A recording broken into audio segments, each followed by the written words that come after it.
საღამოშვიდობის ეთერშია თავისუფალი სტუდია. მე ვარ ლელა ბაღდავაძე. პარტიული ოფისებიდან ციხეში და ოპოზიციონერი პოლიტიკოსების წერილები რუსთავის საპატიმროდან. რადენად არია ქართულმა ოცნებამ ოპოზიციის გეგმები და რა ხდება ახლა, როცა ბარიერ გადალახული პარტიების ხელმძღვანელი პირები ციხეში არიან, ხოლო ის, ვინც არ არის, რიგში დგას.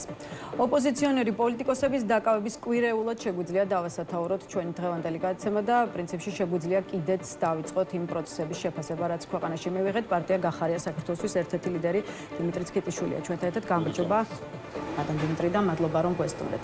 ბატონ დიმიტრი, 4 დღე გავიდა ხაზარაძე ჯაფარიძის და 3 დღე გიორგი ვაშაძის დაპატიმრებიდან და ივნისის ბოლო მართლაც რომ ოპოზიციონერი პოლიტიკოსების დაკავების კვირეული აღმოჩნდა, თუმცა ვიდრე ოპოზიციურ ფლანგზე შექმნილ ამ სურათს შევაფასებდეთ, მინდა რომ დავიწყოთ თქვენი პარტიის ლიდერზე გიორგი გახარიაზე საუბრით. გახარიაც ერთ-ერთია იმ ოპოზიციონერ ლიდერებს შორის, ვის მიმართაც ქართულ ოცნებას სერიოზული კითხვები გააჩნია და მეტიც იქმნება ფონი, რომ არ ვიცი, გახარიას მიმართაც შესაძლოა მალე აღიძრას სისხლის სამართლის საქმე.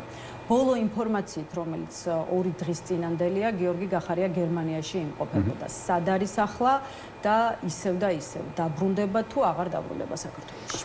მოგესალმებით. ცოტა ისეთი პირადი კითხვაა, დაბრუნდება არ დაბრუნდება, მაგრამ ვითარება საკმაოდ არაორდინალურია ქვეყანაში, არაორდინალური, მოსალოდნელი იყო და აქამდეც მივედით სამწუხაროდ, რომ დღეს პარტიული ლიდერები არის დაპატიმრებულები, გაურკვეველი ვადით, მე ესე ვიტყოდი, რომ 7-თვიანი ვადები არ არის საბოლოო და ამას ხედავთ, რომ მეორე ესე ვთქვათ რიგში არიან უსკოჩი და მოწვევები გაგზავნილი და შესაძლებელია კიდე დაუმატონ და ასე შემდეგ. ეს რაღაცა სადამსჯელო მექანიზმი მუშაობს. თუმცა ცოტათი განსხვავებულია გიორგი გახარიას кейსი, იმიტომ რომ აქ კომისიაზე მოსვლა არ მოსვლაზე კი არა, აქ არის უკვე პროკურატურაში დაწყებული რაღაცა გამოძიება, რომელიც არის სრულიად აბსურდული რაღაცნაირი მითოლოგიურ რაღაცა გრძნობთან ბრძოლის, deep state-თან ბრძოლის რაღაცა მუხლით არის აგებული და რაც თავარი ედავებია ქართული მიწების დაცვის დაცვას რეალურად, იმიტომ რომ ეს იყო ერთადერთი და ეს ძალიან ბევრჯერ ითქვა და არა მარტო ჩვენი პარტიის წარმომადგენლებს, არამედ ყველა ვინც ამ პროცესში იყო ჩართული და დღეს კიდე ობიექტური ესე ვთქვათ კომენტატორი შეიძლება ჩაითვალოს, ყველა ამბობს, რომ ეს იყო ერთადერთი ამ ბოლო პერიოდში შემთხვევა, როდესაც მცოცავი ოკუპაციის შეჩერება შეძლო სახელმწიფომ და სახელმწიფოს კოორდინირებულმა და კონსოლიდირებულმა ქმედება, რომელიც ასევე ჩანს ახლა თუ არქივიდან გვაჩვენებს, არქივიც გვაჩვენებს, რომ ყველა მათ შორის დღევანდელმა მაღალჩინოსნებმა ეს ყველაფერი მაშინ ძალიან პოზიტიურად და ძალიან მაღალ დონეზე შეაფასა. ნუ გასაგებია რომ ეს ყველაფერი იმის გაგრძელება, რომელიც საჯაროდ გამოაცხადა ივანიშვილმა, როცა თქვა, რომ ასე ვთქვათ გახარიას დავიჭერთ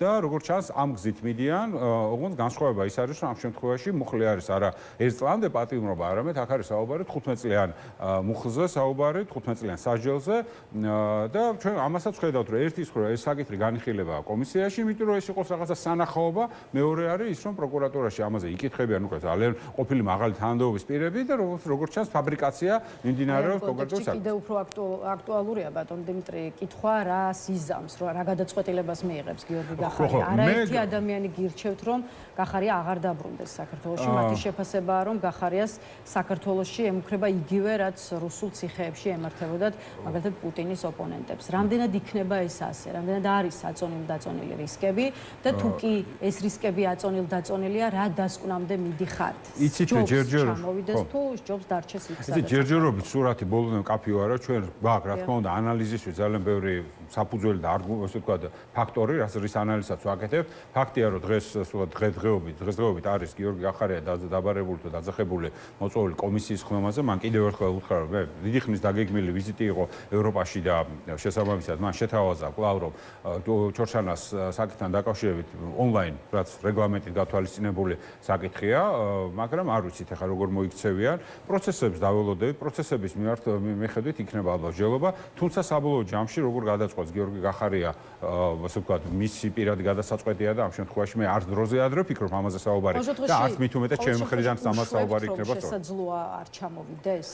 ის კიდევ ერთხელ მე არ მინდა დროზე ადრე დავიწყო ამაზე სავარაუდების გამოთქმა. ერთი რაც ვიცით არის ის, რომ ხელისუფლება ერთის ხო ცდილობს, რომ პერფორმანსი ანუ რაღაცა სპექტაკლი აჩვენოს კომისიის სახით, მაგრამ მეორეს ხო აკეთებს რაღაცა აგროვებს, რაღაცა ფაბრიკაციას ახდენს საქმის, ასე ვთქვათ, პროკურატურაში. როგორ საბოლოო ჯამში ეს რა ფორმას და როგორ როგორ დასრულდება და სადამდე მივლენ, არ ვიცით. ანუ შესაბამისად ალბათ დასკვნები და გადაწყვეტილებები მაშინ უნდა იქნეს მიღებული და მე ჩემგანაც არ იქნება სწორი და მით უმეტეს ზოგადად ჯერ ნაადრევია ამაზე გადაწყვეტილების მიღება და მით უმეტეს გიორგი გახარია, ამიტომ მედიას უწევს კითხვების დასმა.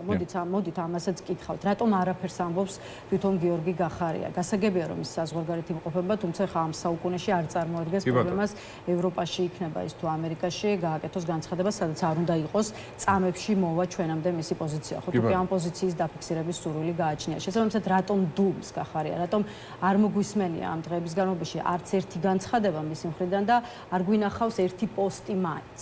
ნუ მე ვიტყოდი ესე რომ ის თქვენ პარტიის წარმომადგენლები მაქსიმალურად აკეთებენ ოფიციალურ განცხადებებს, რაც არის პარტიის ოფიციალური პოზიცია, მათ შორის გიორგი გახარიას პოზიცია და ასე ვთქვათ, სტრატეგიული მოთმინების პროცესში ვარ, როდესაც გარკვეულწილად ხელისუფლებას, რეჟიმს აქვს გადაწყვეტილების მიღების, ვთქვათ, მხარე, ასე ვთქვათ, ისინი არიან. მე ფიქრობ, რომ ამ შემთხვევაში უფრო სტრატეგიული მოთმინება იმისთვის, რომ ჩვენ დავინახოთ ბოლომდე რას აპირებენ, როგორ აპირებენ, რა არის მათი რეალური გეგმები, რამდენად ეს პერფორმანსისა და რეალური დასჯის ეს ვთქვათ ორმაგი პროცესი სად შეხვდება და სად გადაიკვეთება და იმისთვის, რომ ჩვენ წინსწრებით დროს ნაადრევი გადაწყვეტილებები ან ასე ვთქვათ პოზიციები არ გავახმაუროთ და ამ შემთხვევაში უფრო მეტად მომზადებულები ვიყოთ. პირადად თქვენი აზრით, საიდან უფრო გამოადგება და დაეხმარება გიორგი გახარია საქართველოს? თბილისში დაბრუნებული, სადაც შესაძლოა დააპატიმროს თუ დასავლეთში მყოფი, რომელსაც შეუძლია მისი კონტაქტები საპატიმროში მყოფი პოლიტიკოსები ალბათ ნაკლებად პროდუქტიულები არიან და მე ყველა პატიმარს დღეს ვისურვებდი რომ იყოს გარეთ, იყვნენ თავისუფლები და ამ ბრძოლაში იყვნენ ხელფეხ, ასე ვთქვათ, თავისუფლები ქონდეთ თავიანთი შესაძლებლობები. მე ვფიქრობ, ეს რა თქმა უნდა ყველა შემთხვევაში ესეა და მე ყველა პატიმრის და განსაკუთრებით პოლიტიკური ლიდერების თავისუფლებას ვისურვებდი, ეს არის აუცილებელი, ეს არის საჭირო, მაგრამ ნუ ჩვენ რეჟიმს ვებრძვით და ამ რეჟიმთან ბრძოლაში პრაქტიკულად ჩვენი ასე ვთქვათ, ყველა შესაძლებლობა რა თქმა უნდა მაქსიმალურად არის შეზღუდული. მათ შორის იმითაც, რომ პოლიტიკურ ლიდერებს აპატიმრებენ, ცდილობენ, რომ ეს მათი დაპატიმრების პატიმრება გამოიყენონ ალბათ სავარაუდო სამომავლოდ მანიპულაციებისთვის, იმიტომ რომ მათ არ ექნებათ კომუნიკაციის ისეთი აქტიური შესაძლებლობები, როგორც თავისუფლებაზე და რა თქმა უნდა, ამას ეცდება რეჟიმი, რომ მაქსიმალურად სათავისოდ გამოიყენოს და აქ გაცილებით უფრო იზრდება იმ ხალხის პასუხისმგებლობა, ვის გარეთოთ, ვისაც გვაქვს რაღაცა შესაძლებლობები, რომელიც გარკვეულწილად მონაწილეობთ ამ პოლიტიკურ პროცესებში და ჩვენი ჩართულობა, ჩვენი მონაწილეობა ამ შემთხვევაში იქნება გადაზღვა. თუმცა არ ჩვენ ვართ დაზღვეული, რომ ნახეთ, რომ ახლა სია რომელსაც აცხადებენ, რომელსაც შეიძლება მოედოს ეს კომისიის, ასე ვთქვათ, მავნე ხელი, ძალიან ფართოა და ეხლა ვინ მოხდება იმ კომისიის შემადგენლობაში და მოწვეულთა ეგრეთ საპატიო სტუმრებში, მართლა გითხრათ, ძალიან რთულია წინასწარ ივარავდა. აი ამ კონტექსტში განვაგრძოთ სწორედ საუბარი და გითხარით, რას აკეთებს გიორგი გახარია საზღვარგარეთ, ანუ რა არის მისი მიზანი, როდესაც სხვადასხვა ქვეყანაში დასავლეთ პარტნიორებს ხდება ეს რომ ახსნათ და იცით თქვენ თავადაც ახსენეთ ქართული ოცნების ერთ-ერთი ბრალდება ოპოზიციური სპექტრის მისამართით არის სწორედ ის, რომ აი ეს ოპოზიციონერი პოლიტიკოსები საქართველოს საგარეო მიზნებს აზიანებთ საერთაშორისო არენაზე მმართველი პარტიის შეფასებით. აი სწორედ ამ საკითხს უკავშირდება საგამოძიებო კომისიის ხდომაზე, იგივე მამუკა ხაზარაძის, გიორგი ვაშაძის თუ ნიკა გვარამიას ხელმეორედ დაბარება. ეხლა გიორგი გახარია ძალიან აქტიურია, ხო, დასავლეთ პარტნიორებთან ურთიერთობაში, ამიტომ არ არის გამორიცხული, რომ მხოლოდ ჩორჩანას საგუშაგო საკითხზე არ ჰქონდეს ქართულ ოცნებას მასთან მიმართებაში კითხვები. ამიტომ ახსნათ, რისთვის დადიხართ უცხოეთში? რისთვის დავდივართ, ხო, პარტიის და კონკრეტულად გიორგი გახარიას. ხო, იცით, ალბათ ერთ-ერთი განსხვავებული და განსაკუთრებული როლი, რაც საქართველოში დღევანდელ მდგომარეობაში პოლიტიკურ პარტიებს აკისრიათ, ეს არის ეს საერთაშორისო კომუნიკაციის ნაწილი, რომელსაც რა თქმა უნდა ბუნებრივია ეს რაღაცა ქუჩის პროტესტი ვერ განახორციელებს, იმიტომ რომ ისინი ნაკლებად ორგანიზებულები არიან მაგ ფორმით და შესაბამისად ლეგიტიმაცია, მანდატი საუბრის საერთაშორისო არენაზე უფრო მეტად პოლიტიკურ ლიდერებს და პოლიტიკურ პარტიებს აქვს და ამიტომაც ყველა პრაქტიკულად აქ შეიძლება ითქვას, რომ ძალიან სინქრონულია ჩვენი საქმიანობა ყველასთან, ყველა პარტია მიუხედავად იმისა, რომ შემთხვევაში პრინციპულ საკითხებზე ერთთან ხვდებით, კამათობ, ჩხუბობ და ერთმანეთს შეიძლება დიდად არ მოგწონდეს, მაგრამ როგორც ჩანს, შეფასებები იმისით, რომ რა ხდება ქვეყანაში ძალიან მსგავსია და სწორედ ამაში მდგომარეობს ის, რომ რა გზავნილები მიდის ჩვენს პარტნიორებთან იმისთვის, რომ გაბუქებას არ უნდა იმის თანახდება ქვეყანაში, რომ უბრალოდ ამ ინფორმაციის მიტანა ძალიან მნიშვნელოვანია სწორად, იმიტომ რომ დღევანდელი მსოფლიო არის ძალიან დატვირთული, ბევრი პოლიტიკური მოვლენით, ჩვენი აქტიურობა საერთაშორისო ასპარეზზე გვაძლევს საშუალებას, რომ ყურადღების ცენტრში ვამყოფოთ ჩვენი პარტნიორები, უფრო საქართველოს თემა იყოს ყურადღების ჩვენი პარტნიორების ყურადღების ცენტრში და ეს დღის წესრიგის აი ურთულეს დღის წესრიგში, რომელიც არის სოფლიოში, ეს არის კონფლიქტი ახლო აღმოსავლეთში, ირანში, დაძაბულობა ევროპის სხვადასხვა ქვეყნებში, პოლიტიკური, ესე ვთქვათ, დაძაბულობები თუ ასე შემდეგ, პრაქტიკულად ამ საქართველოსთვის უვიზო მიმოსვლის გადაწყვეტილების მიღება, ოდესმე მოგითხოვიათ, როდესაც ევროკავშირის მე ვიტყოდი, რომ ჩვენ ძალიან მნიშვნელოვნად მუშაობდით, რომ ეს საკითხი არ ყოფილიყო ხელშეხებული. იმიტომ რომ ეხლაც მიგვაჩნია, რომ საქართველოსთვის მოსახლეობის დასჯა იმისთვის, სამწუხაროდ ეხლა როგორ ხდება, იცით, ცოტა დასჯა გამოდის, მაგრამ რეალურად საქართველოს უვიზო რეჟიმი მიიღო იმის გამო, რა დამსახურებები ჰქონდა იმ პერიოდში ხელისუფლებას. ანუ მთავრობამ განახორციელა რეფორმები და მათ შორის მეც იქ ვიყავი მაშინ და უმრავლესობის წევრი ვიყავი და ძალიან ბევრი ტექნიკური და არა მხოლოდ ტექნიკური პოლიტიკური რეფორმა განხორციელა მისთვის რომ მიგვეღო. თუ საქართველოს შესაბამისობა აღარ ექნება ამ სტანდარტებთან, რასაც მოითხოვს უვიზო რეჟიმი, ბუნებრივია რომ ეს საკითხი დადგება. და ამ ერთადერთი ჩვენ რასაც ვაკეთებ, ვეუბნებოდით რომ დღემდე გრძელდება ჩვენი კომუნიკაცია, რომ სავიზო რეჟიმის გაუქმება ალბათ ყველაზე უკიდურესი უნდა იყოს, მაშინ როცა უკვე სხვა გამოსავალი არ ექნებათ, იმიტომ რომ მათი სტანდარტი იქნება ესეთი, მაგრამ მანამდე არც ერთ შემთხვევაში არ შეიძლება მოხდეს ქართველი საზოგადოების ესეთი, ესე ვთქვათ, წართმევა იმ პრივილეგიის, რომელიც აქვს, იმის გამო რომ მისი მთავრობა ესე იქცევა და შესაბამისად ჩვენი აქცენტები ყოველთვის იყო და არის წარმართული იმისკენ, რომ ხელისუფლების მაღალი თანამდებობის პირები, პოლიტიკური პირები, მათ შორის ასევე ის დამფინანსებლები, რომელიც ოლიგარქიას და ამ სისტემას ამაგრებენ და აძლიერებენ, მათი სანქცირება მოხდა და მათზე განხორციელდა წელი ზეწოლა. თუმცა კიდევ ერთხელ არ გამოურჩხა, მე მახსოვს კიდევ ერთხელ როგორ მიმდინარეობდა უვიზო რეჟიმისთვის მომზადება ქვეყნის და ჩვენ ყველა სტანდარტით უკან წამოვედით. ჩვენ უკან წამოვედით ძალიან ბევრი მიმართულებით, ევროპასთან დაახლოების ბევრი მიმართულება, რაც ჰქონდა ტექნიკური და პოლიტიკური, იყო სოციალური და ეკონომიკური რეფორმები, ყველაფერში უკან ვარ წამოსულები. შესაბამისად, არ გამოურიცხავ, რომ საბოლოო ჯამში დადგეს ეს საკითხიც და ეს საკითხი ადრე თუ გვიან მოვა დღის წესრიგში, მაგრამ ნუ დღევანდელი ჩვენი დღის წესრიგი არის, რომ უფრო ერთი რომ კონცენტრირებული იყოს, უფრო ფართოდ შეხედონ საქართველოში მიმდინარე პროცესს. ამ შემთხვევაში ძალიან მნიშვნელოვანია, როგორ ჩარჩოს შეუქმნით ამ სიტუაციის ახსნისას, იმიტომ რომ ეს არ არის კონკრეტული ავტორიტარული რეჟიმის ფორმირება, ეს არის სახელმწიფოს მიტაცების, სრული მიტაცების ერთ პრეცედენტი, რომელსაც პრინციპში ბოლო წლების განმავლობაში რეგიონში, ევროპაში, ევრაზიაში ალბათ ესეთი მსგავსი ანალოგი არ აქვს, ყოველ შემთხვევაში სისტრაფით, ესეთი სტრაფი არ ყოფილა თუნდაც რუსეთის და ბელორუსის რეჟიმების ფორმირება და სწორად ამის ჩვენება, რომ ეს არის ჰიბრიდული ომი რუსეთის უკრაინაში პირდაპირ ინტერვენციის პარალელურად და როდესაც გეოპოლიტიკურად რუსეთი იძლიერებს ერთი და მეორე მიმართულებით ცდილობს ყოველ შემთხვევაში, აი ამ სურათის ჩვენება არის დიდწილად ჩვენი მნიშვნელოვანი ამოცანა. კიდევ ერთი კითხვა უშუალოდ თქვენს პარტიაზე და მე უკვე ზოგად კონტექსტში გადავიდეთ პოლიტიკური პროცესების შეფასებაზე. დღეს გახდა ცნობილი, რომ პარლამენტის საპროცედურო კომიტეტი მომავალ კვირას 30 ივნისს იმსჯელებს თქვენი პარტიის წევრი დეპუტატებისთვის უფლებამოსილების შეწყვეტის საკითხზე. საკითხი დღის წესრიგში სხდომების არასაპატიო მიზეზით გაცდენის საფუძვლით დგება. ეხლა თქვენ ელოდით ამ გადაწყვეტილებას, თუმცა მაინც აი რა ხდება მაისში იყო ნავარაუდები, კი ბატონო, ამ საკითხის პლენარულ სხდომაზე გატანა. მოკლედ, რა ხდება მას შემდეგ, რაც თქვენი პარტიის 12 წევრს მანდატი შეუწყდება. თქვენ საარჩევნო სია არ ჩაგიხსნიათ, ამიტომ საინტერესოა, რას იზამს ის მომდევნო 12 წევრი. შევლენ ისინი პარლამენტში? იცით, ძალსახაა, რომ რა თქმა უნდა, საბოლოო ჯამში რას იზამს ქართული ოცნების პარლამენტი მართალია წარმოქმნა არ აქვს, მაგრამ პროცედურულად ესეა, რომ როდესაც უქმდება ერთი შემადგენლობის მანდატები, მეორე ავტომატურად უნდა მიიღონ. ნუ ეხლა რამდენად იზამენ, როგორ იზამენ, მართალია არ ვიცი, პარტიის პოზიცია არ იცვლება ამ მიმართულებით. პარტიის პოზიცია ძალსახაა, პირველი 12 იქნება თუ ბოლომე 12 ამ სიის პარტიის პოზიცია, ამ პარლამენტის ლეგიტიმაცია ამ პარტიიდან არ ექნება, შესაბამისად ყველაფერი დანარჩენი იქნება სპეკულაცია. უბრალოდ, ნუ ეხლა უკვე დანარჩენი ქართული ოცნების, ესე ვთქვათ, ხელშია, რეჟიმის ხელშია, როგორ დაალაგებენ სათავისოთ ამ ბიუროკრატიას. თორე დანარჩენი ახლა მოსალოდნელი იყო და ეს დიდი ხანია, ვიცით, რომ კიდევ ერთხელ ჩვენ ველოდებოდით, რომ მაისიდან შეეძლოთ ამ გადაწყვეტილების მიღება, შეიძლება ეხლა მიიღოს კომიტეტმა და სექტემბერში პლენარულმა, ან რიგარეშე ჩაატარონ, აქაც არის დამოკიდებულება თუ დაჭერა უნდა ჩვენი, ალბათ უფრო დააჩქარებენ, იმიტომ იმუნიტეტები გაგვიუქმონ და ასე შემდეგ, რა.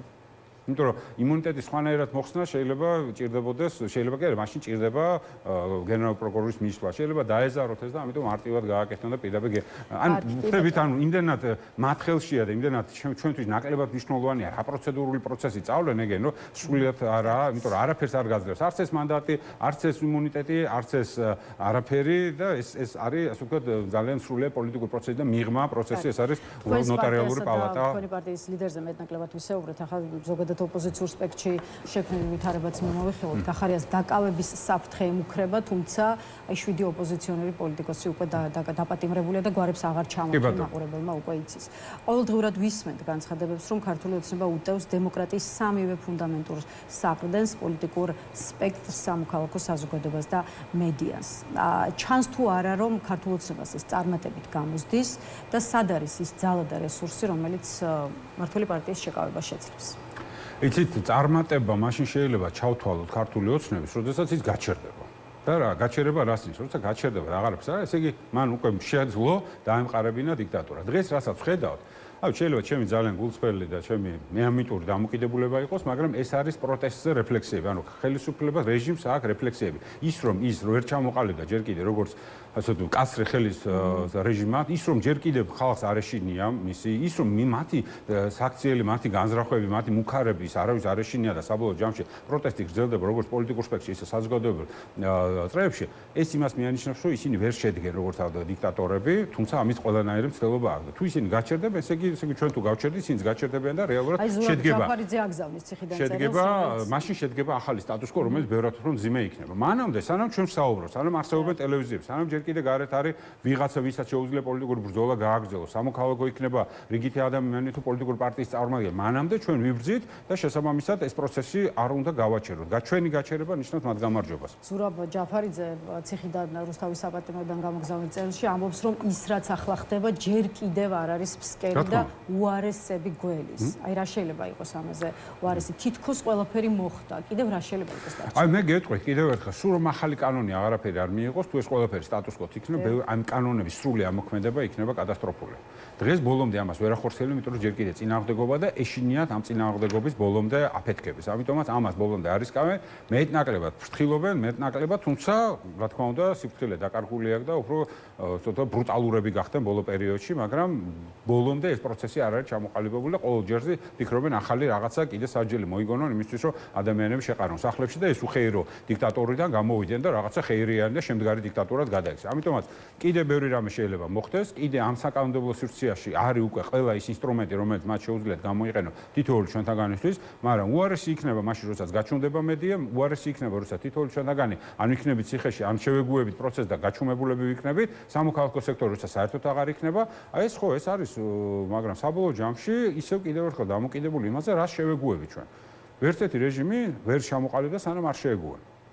თუ ჩვენ შევეგუებით, მაშინ შედგება რეჟიმი. ამიტომ ჩვენი ბრძოლის გაგრძელების აუცილებლობა მაგაში მდგომარეობს. აი ბრძოლის გაგრძელებაზე ვისაუბროთ. სწორედ ახლა ზურაბ ჯაფარიძე ვახსენე და ისევ ის პატიმრობაში მყოფი ოპოზიციონერი პოლიტიკოსი მიიჩნევს, რომ ერთობა ის, რაც ქართულ ოცნებაზე გამარჯვების აუცილებელ წინაპირობას წარმოადგენს. ოღონდ ჯაფარიძე, მაგალითად თქვენი პარტიისგან განსხვავებით, არ ფიქრობს, რომ აი გაერთიანებული ძალებით თვითმმართველობის არჩევნებში უნდა შეხვიდეთ. არა, მისი პოზიციაა, რომ ერთიანი ძალებით დაუპირისპირდეთ ქართული ოცნების მტკიცებას იმის თაობაზე, რომ მოსახლეობის უმრავლესობა მას უჭერს მხარს.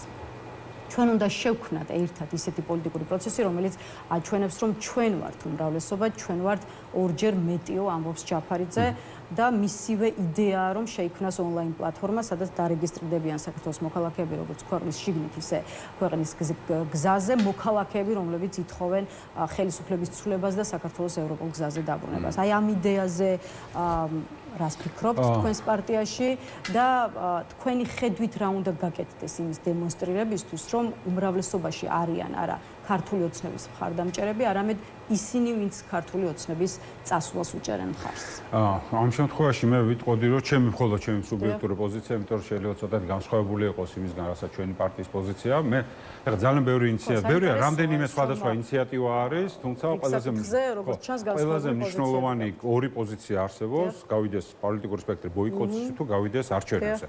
ამ შემთხვევაში მე მგონია რომ ყველაზე დიდი საფრთხე არის აი ამ მოცემულობაში დარჩენ, როდესაც ერთი ჯგუფი პარტიების გავა ბოიკოტზე და მეორე ჯგუფი წავა არჩევნებს. ეს ჩემთვის მე პირადად მიმაჩნია რომ ეს არის საფრთხე იმის რომ ყველაზე მარტივად დაიმკვიდროს და გაიმაგროს ბოლო ესე ვთქვათ ნაწილი ხელისუფლების, ანუ თვითმმართველობის ნაწილი გაიმყაროს. ანუ ერთსულოვანი არ არის გახარების პარტია. მე ჩემი პირადია ახლა რა თქმა უნდა პარტიაში ჩემი პოზიცია განსხვავებულია. კიდევ ერთხელ ჩემი პირად პოზიციას ვამბობ და ეს არ არის პარტიის პოზიცია, პარტიის პოზიცია არის, რომ ის პარტია ემზადება არჩევნებისთვის, თუმცა კიდევ ერთხელ მე მგონია, რომ საბოლოო ჯამში ყველა პარტია, თუ ყველა კოალიცია, რა ფორმითაც არ უნდა იყოს, ან ერთ ან მეორე პოზიციაზე უნდა შეთანხმდნენ, იმიტომ რომ სხვა შემთხვევაში ეს იქნება პოლარიზებული ოპოზიციური სპექტრი, რომელიც ვერაფერს ვერც ასე ვთქვათ, ბოიკოტს შექმნის და ვერც არჩევნებში რამეს რეალურ ხელშესახებ შედეგს გამოიყენოს. გულისხმობ არა იმას, რომ თვითმმართველობის არჩევნებში ან გაიმარჯვებ ისე რომ გაიქცევა ხელისუფლება, არამედ რეალურად შეძლებს წართმევას რაღაცა ძალაუფლება. ამის შესაძლებლობაც ნაკლები იქნება. ისევე როგორც ბოიკოტი, თავისთავად ბოიკოტის და პასიურ ბოიკოტში ყოფნა არაფრის მონტანი არა, თუ ამ ბოიკოტს არ მოყვა მთელი კამპანიები, როგორ შეიძლება საზოგადოება ჩართო იმ პროცესში, იმისთვის რომ ესე ვთქვათ, დაანახოს საზოგადოებას, ასე ვთქვათ, რომ კონსოლიდაცია მოახდინა კიდევ საპროტესტო საზოგადოების დააბრუნო ისინი პროტესტში და რეალურად აჩვენო ხელისუფლებას, რომ ეს ხალხი კვლავ არის წინააღმდეგ. ორივე შემთხვევაში არის ძალიან ბევრი ნაბიჯი, გარდა ამ მარტივი ერთი სიტყვა გადაწყვეტილებისა. მივიღებ არჩევნებში მონაწილეობას, არ მივიღებ. აი, შემდგომი პროცესებია ძალიან მნიშვნელოვანი. აქ ფიქრობ, რომ ცალსახაა, ჩვენ უნდა დავუძინოთ. რა საფრთხეებს და რისკებს ხედავთ იმ შემთხვევაში, თუ კი ვერ მოხდება ოპოზიციის გაერთიანება და ერთიანი ძალებით შეცვლა თვითმმართველობის არჩევნებში და სავარაუდოდ ამ გადაწყვეტილებამდე ქართულ ოპოზიციურ სპექტრს მისვლა გაუჭირდება. ამ შემთხვევაში ახლა რასაც უყურებთ, წესით არ უნდა იყოს ერთიანი სია, არ უნდა იყვნენ ერთიანი კანდიდატები. ერთიან სიაზე არა, რა საფრთხეებს ხედავთ? აი, თუ კი გახარიას პარტია ცალკე აღებული შევა არჩევნებში, თუ კი ლელო ძლიერი საქართველო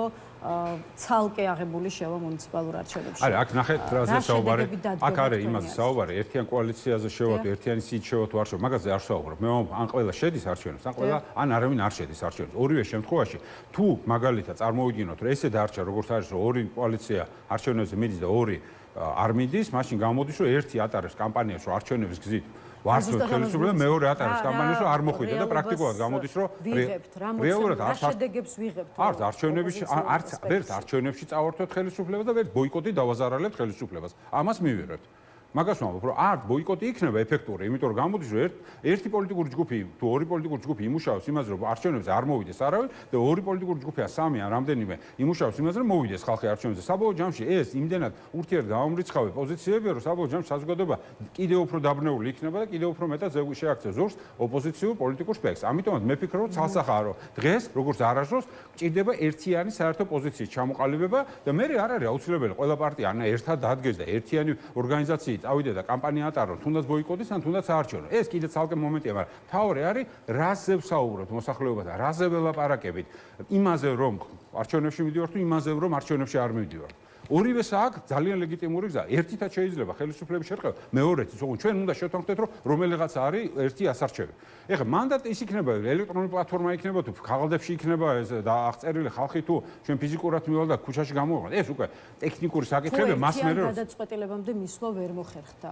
უშვებთ, რომ გიორგი გახარიას პარტიამ შესაძლოა თვითმმართველობის არჩევნებში მონაწილეობა გადაიფიქროს. აი, იცით, მე არ მინდა წინასწარ თქვა, თუმცა პარტია ჯერჯერობით ემზადება, ყოველ შემთხვევაში ამ ესეთი პოზიციის გაჟღერება ალბათ ჩემგან არ იქნება სწორი, იმიტომ რომ მე ცოტათი სხვა პოზიციაზე ვარ კიდევ ერთხელ გეუბნებით, მაგრამ აი საბოლოო კრიტიკულ მომენტში როცა დადგება და საბოლოო იქნება სიტუაცია და ვითარება, ალბათ იმ ვითარების შესაბამისად მიიღებს პარტია გადაწყვეტილებას. მე ესე მგონია, ხა პარტია ძალიან ისეთია მრავალფეროვანია თავის მოსაზრებებით, ბუნებრივია, მე რახან მე არა მაქვს პარტიის ერთგვარ არანაირი პარტიული თანამდებობა არ ვარ პოლიტსაბჭოს წევრი, შესაბამისად მე მეტი თავისუფლება მაქვს როგორც ცალკეულმა პოლიტიკოსმა ჩემი პოზიცია გამოთქვა, თუმცა პარტიულ იერარქიაში ბუნებრივია მეტი საჭიროება პოზიციების შეთანხმების, თუმცა მე ვფიქრობ, რომ საბოლოო ჯამში ეს გადაწყვეტილება შიდა დემოკრატიული პროცესით მიიღება და მიიღებენ იმ ვითარებიდან გამომდინარე, რომელიც იქნება უკეთესი, დარწმუნებულია ქვეყნისთვის და რეჟიმის დამაზიანებელი. ეს იქნება მთავარი ორიენტირი გადაწყვეტილების მიღებისას. მაგრამ კიდევ ერთხელ მე ვფიქრობ, რომ ჩვენ მანამდე ყველა პოლიტიკოსმა, ну, რა თქმა უნდა, ციხეში ვინც არის, მისი მერიზამე და მათი მოწოდება და მათი ასე ვთქვათ, მორალური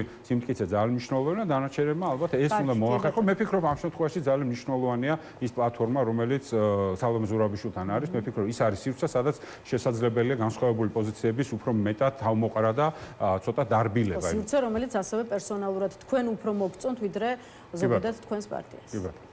ჩანს, რომ ასთა სხვადასხვაობა არსებობს გახარიას პარტიაში, რაც პრინციპში კარგი უნდა იყოს, ხო? ხო, ну მე ვფიქრობ, რომ ეს ძანსაღი პროცესია, მე მომხრე ვარ, მე უფრო კოალიციების და უბრალოდ უფრო მეტი ალიანსების მომხრე ვარ ნებისმიერ საქმეში და მე ჩემი ეს ტაქტიკა და სტილი ყოველთვის ესეთი იყო. ბატონ დიმიტრი, საქართველოში შექმნილ ვითარებასთან დაკავშირებით დღეს კიდევ ერთხელ იმსჯელეს ევროპის საბჭოს საპარლამენტო ასამბლეაში, ისე როგორც გასულ კვირას ევროკავშირის საგარეო საქმეთა მინისტრების შეხვედრა შედგა და ერთი კითხვა დავსვათ ამ თემაზეც და გითხარით თუ გაკმაყოფილებთ ის რეაქცია, რასაც პარტნიორების მხრიდან საქართველოში შექმნილ ვითარებასთან მიმართებაში ვხედავთ.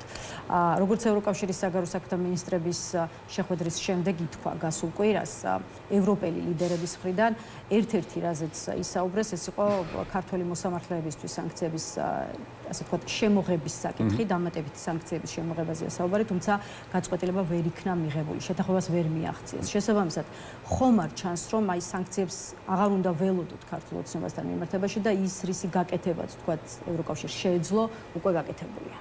არა, ესე ვერ ვიტყოდი, ევროკავშირს ჯერ კიდევ ბევრი რამის გაკეთება შეუძლია და მე ვფიქრობ, რომ თავარი ბერკეტი არის, რომ ევროკავშირის ხელმძღვანელობას, ბრიუსელს ასე ვიტყოდი, ძალიან ესეთ მენტალური კავშირია ქართულ საზოგადოებას. ანუ ისინი ხედავენ, რომ ქართულ საზოგადოებას აქ არჩევანი გაკეთებული ევროპის სასარგებლო და ამის ხელიდან გაშვება არ შეუძლია. ისინი ალბათ ეს პოლიტიკური ელიტა, დღევანდელი თაობა, ასე ვთქვათ, პოლიტიკური ხელმძღვანელობა ევროკავშირის თავს ვერ აპატიებს, თუ ქართველი ხალხის ესეთი ევროპული მისწრაფები, რომელიც გაცილებით უფრო მაღალია ვიდრე ნებისმიერი ევროპული დღეს ევროკავშირის წევრ ქვეყანაში, ეს გაუშვან ხელიდან. ამიტომაც მათ ეს გარკვეული მორალური პასუხისმგებლობა აქვს, თუმცა კიდევ ერთხელ ძალიან პრაქტიკული ხელისშემშლელი ფაქტორი არის ორბანის და ფიცოსი, რომელიც დესტრუქციულები არიან და რუსეთის ინტერესებს ატარებენ და ეს მაგალითად გუშინაც გამოჩნდა თუ არ ვშტები ევროსაბჭოს უბრალოდ დღეს გამოჩნდა ევროსაბჭოშიც, როდესაც თქვა სპეციალური ტრიბუნალი შექმნა გადაწყდა ერთადერთი ორი ქვეყანა იყო, რომელიც ამ ტრიბუნალის შექმნას არ დაუჭირა მხარი, ეს იყო საქართველო და უნგრეთი, დანარჩენი ყველა მთელი ევროპა თანხმდება რუსეთის სამხედრო და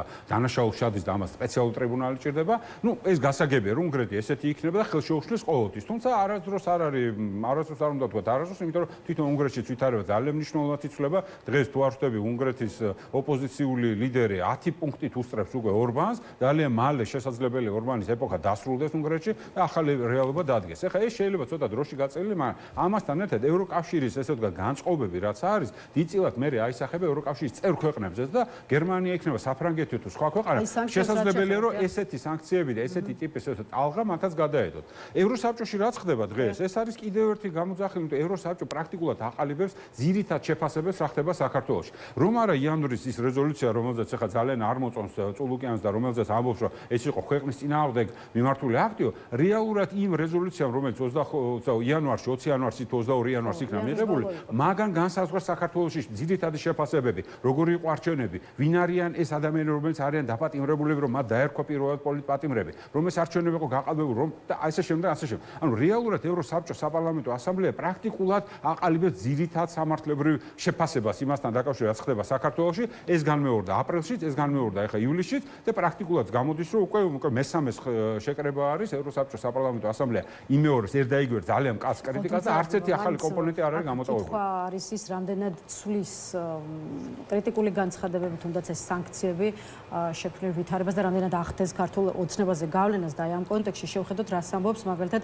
დასანქცირებული თეა წულუკიანი, მე არ შემხვედრია ინდივიდი ჩემს გუნდში და გარშემო, ვინც სანქციებით არის დამწუხრებული. მეც ვარ დასანქცირებული, როგორც იქნება, ისე იქნება. ჩემზე სანქციას რა აზრი აქვს, მითხარით, პარიზი მაქვს ანახავი, ვაშინგტონი თუ რა აზრი აქვს სანქციას, როგორც მივდიოდი სვანეთში, ისე ჩავალ. სასაცილო ხდება ეს უკვე აჭარის ტელევიზიის ეთერში გაუკეთებია თეა წულუკიანის განცხადება. დასანქცირებული პირების ამგვარი დამოკიდებულება სანქციების მიმართ. ართულებს თუ არა სიტუაციას თუ არ გგონიათ გულწრფელი წულუკიანი? არა, მე არ მგონია გულწრფელები არიან, ვიღაცისთვის ეს სანქცია შეიძლება არაფერი არ, მაგრამ ბევრისთვის რაღაცა არის, კიდევ უფრო მეტია ის მოსალოდნელი სანქციები, რომელზეც არის მუდმივად საუბარი. მე შეგახსენებთ, რომ ამ სანქციებზე საუბარი არის როგორც ამერიკის შეერთებულ შტატებში მეგობარი აქტის ფარგლებში, ასევე ბრიტანეთში არის ამაზე საუბარი და დაწყებულია ეს პროცესი და შესაბამისად უკვე კონკრეტულად ეს უკვე გამოძიებების კი მიმდინარეობს კონკრეტულ ადამიანებზე ვიზა მოხდეს. ეხლა რა თქმა უნდა დეტალები ჩვენ ნაკლებად ვიცი, მაგრამ ვიცით რომ ეს პროცესი დაწყებულია ევროკავშირში, როგორც გითხარით, ეს სანქციების საკითხი მუდმივად დღის წესრიგშია და ეს არც ერთ შემთხვევაში არ მოიხსნება დღის წესრიგიდან და ევროსაბჭოს საპარლამენტო ასამბლეას, რომელსაც ბუნებრივი არ აქვს, ესე ვთქვათ, ერთგვარი სავალდებულო მექანიზმი ის ქმნის, ესე ვთქვათ, თავის შეფასებას, მაგრამ საბოლოო ჯამში ყველა ევროპული ქვეყანა, ყველა დემოკრატიული სახელმწიფო თავის ძირითად საზომად რა ხდება ქვეყანაში აიღებს ევროსაბჭოს რეზოლუციას, ამის მიხედვით იმოქმედებენ. ეხლა რაც ხდება სასამართლოებში, ეს თვითონ მოსამართლეები ქმნიან ისეთ სამართლებრივ არგუმენტებს, რომელიც აძლევს საერთაშორისო პარტნიორებს შესაძლებლობას, რომ ამის გამო ასე ვთქვათ, ადამიანის უფლებათა უხეში დარღვევისთვის მათზე სანქციები განახორციელოს. ამიტომ ეს ყველაფერი არის უბრალოდ იხტიბარს არ იტეხავენ, მაგრამ რეალურად ეს მუშაობს, მათ დისკომფორტი აქვს, უბრალოდ ამ დისკომფორტ და კომპლექსს ებრძვიან, იმიტომ რომ კიდევ უფრო კაცრ სანქციებს აწესებენ ქართულ საზოგადოებას. მადლობა ძალიან დიდი სტუმრობისთვის. დაგემშვიდობებით დიმიტრი იცქეთიშვილი პასუხობდა ჩვენს კითხვებს. ახლა კი ნაციონალური მოძრაობის პოზიციებს მოვისმენთ. შემოგვიერთდება ირაკლი ფავლენიშვილი, რომელიც პარტიის გენერალური მდივნის მოადგილეა, რაც შეეხება სასაუბრო თემებს, ოპოზიციონერი პოლიტიკოსების დაკავების საკითხის გადაცემის ამ ნაწილშიც ბუნებრივია მნიშვნელოვან დროს დაუთმობთ, მიუხედავად იმისა, რომ დაპატიმრებულ პოლიტიკოსებს შორის ნაციონალური მოძრაობის წარმომადგენელი არც ერთი არ არის და პრინციპში აქ სწორედ ეს არის ერთ-ერთი მთავარი კითხვა, რატომ არ დაიბარეს საგამოძიებო კომისიის ხდომაზე ნაციონალურ მოძრაობასთან დაკავშირებული არც ერთი პირი, მაშინ როცა ქართული ოცნება ყველაზე ბევრს სწორედ ნაციონალურ მოძრაობაზე საუბრობს. მაშასე ირაკლი ფავლენიშვილი უკვე შემოგვერთა. გამარჯობა ბატონო ირაკლი და მადლობა სტუმრებს. ლიდერი და დამფუძნებელი ყველაზე დიდი ხანია იმყოფება ციხეში, პატიმრობაში. მიხეილ სააკაშვილის გულისხმობ ამ თუმცა საუბარია იმაზე, რომ სააკაშვილის ყველაზე დიდი საჭირელი მას აქვს მიშლილი ნამდვილად. მიუღია საგამოძიებო კომისიაზე ეს ახლა არ არის კავშირში მის პატიმრობასთან, მაინც პატიმრობაში იმყოფება ეს ადამიანი. ზუსტად ამას ვამბობ, ხო? არ ამგონია რომ გამორჩეთ ნაციონალური მოძრაობის წევრები, სამწუხაროდ ახლა ვისურვებდი რომ რა თქმა უნდა ყველა თავისუფლებაზე ყოფილიყო, მაგრამ არ ამგონია რომ გამორჩეთ მათ შორის ნაციონალური მოძრაობის წევრებიც, რაც შეეხება შეbat კბილულკობად მოიტოვეს, ასე ვთქვათ, და რაც შეეხება გიორგი ვაშაძეს, ახლა გიორგი ვაშაძე გასაგებია სტратегიების ლიდერია, თუმცა ისიც რა თქმა უნდა ჩვენი კოალიციის ერთ-ერთი ლიდერი იყო ამ აი დავიწყოთ შექმნილი პოლიტიკური სიტუაციის შეფასება, სწორედ ამას ვაკეთებდით დიმიტრი ცქეთიშვილთან ერთად და ახლა ჩვენც იგივე გავაკეთოთ. -7 ოპოზიციონერი პოლიტიკოსის გარეშე დარჩა, შეიძლება ითქვას ოპოზიციური სპექტრი, რასაც შესაძლოა დაემატოს კიდევ ერთი მერვე, ხო, უკვე გივი თარგამაძის სახით, რომლის საქმეზეც ხვალ იქნება განაჩენი. დღეს შექმნილია ვითარება, როცა კვირაში ერთხელ თუ გამოგზავნიან საპატიმროდან დაკავებული ოპოზიციონერი ლიდერები წერილს და ეს იმ ფონზე, როდესაც ეს ადამიანები ოპოზიციაში წამყვან სახეებს წარმოადგენენ. შესაბამისად, ამდენი დაპატიმრებული პოლიტიკოსი როგორ ცვლის ოპოზიციის პოლიტიკურ მდგომარეობას და რამდენად და როგორ ართულებს იმას ამოცანას, რასაც ქვია ქართული ოცნების შეცვლა. ხო, პირველ რიგში უნდა აღინიშნოს, რომ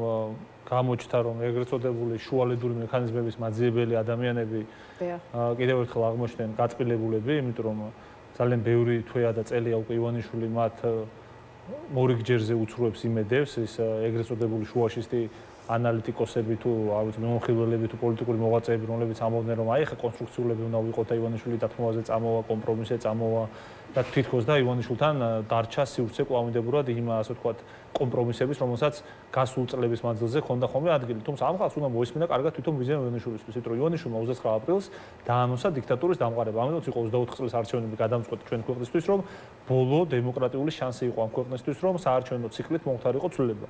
ეხლა გასაგებია რომ როდესაც არჩევნები გაუქმდა ამ ქვეყანაში და კანონმდებლობა აბსოლუტურად არის დამძიმებული მათ შორის საარჩევნო კუთხით, როდესაც ყოველ დღე თქვენ სწორად ამბობთ, შეიძლება ახალი პოლიტიკური პატიმარი ვიხილოთ და როდესაც მათ შორის პოეტებს, ჟურნალისტებს, ნებისმიერი პროფესიის ადამიანებს კონვოირული სისწრაფით აკავებენ, ამ დროს ახლა დემოკრატიული საარჩევნო პროცესი რო ქვეყანაში არ არსებობს, ეს არის გასაგები ყველასთვის, ხო?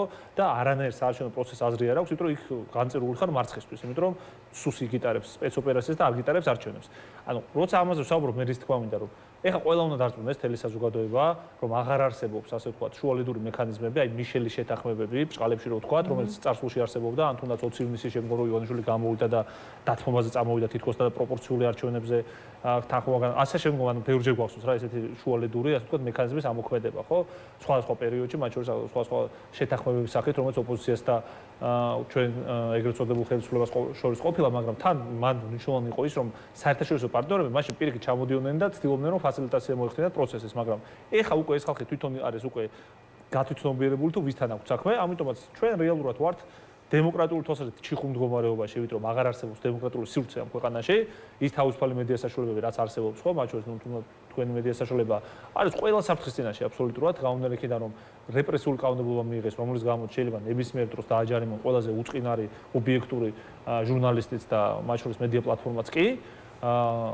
ამიტომაც რა თქმა უნდა სინამდვილეში გვახვალ სიტუაცია ისეთი რომ წინააღმდეგობის გარდა ალტერნატივა არ არსებობს, ერთიანობის გარდა ალტერნატივა არ არსებობს, არ თანამშრომლობის გარდა ალტერნატივა არ არსებობს, იმიტომ რომ სხვა მხრივ ეხლა როცა დიქტატურა მყარდება ქვეყანაში, ან დემოკრატიული კამუფლაჟის შექმნაში ეხმარები შენ დიქტატორს და ცდილობ რომ რაღაც ოპოზიციონერის როლი მოირგო, ან მეორე ვარიანტია, როდესაც შენ რა თქმა უნდა წინააღმდეგობაში რჩები. ერთადერთი რაც თან ივანიშვილს და მის ბანდას რეალურ საფრთხეს უქმნის, რეალურად ნერვებს უშლის და აღიზიანებს, ეს ჩვენ ნახეთ ხო მათ განცხადებებში კიდევ და ხედავთ ხომ ეს არის ის რომ საერთაშორისო საზოგადოება მათ არ აღიარებს, არ ართმევს ხელს როგორც კანონიერ ხელისუფალს, არსებობს სერიოზული პრობლემები მათი ლეგიტიმაციის, მათ შორის საერთაშორისო პლატფორმებზე ჩვენ ხედავთ ხომ რომ წარმოდგენილები არიან ხოლმე ოპოზიციონერი ლიდერები და არა ეგრეთ წოდებული ხელისუფლების წევრები, ჩვენ მათ შორის ხედავთ იმას რომ სტრატეგიული პარტნიორობა ამერიკასთან შეჩერდა, ევროპული ინტეგრაციის პროცესი შეჩერდა, სანქციების პროცესი არის მათ შორის და მეგობარაკს ველოდებით უახლოეს მომავალში. ანუ ამ ყველაფრის ფონზე რა თქმა უნდა წინააღმდეგობა, არ თანამშრომლობა, ბოიკოტი არის ერთადერთი გზა, რითაც უკანონო რეჟიმს შეიძლება რეალური პრობლემა შეუქმნა.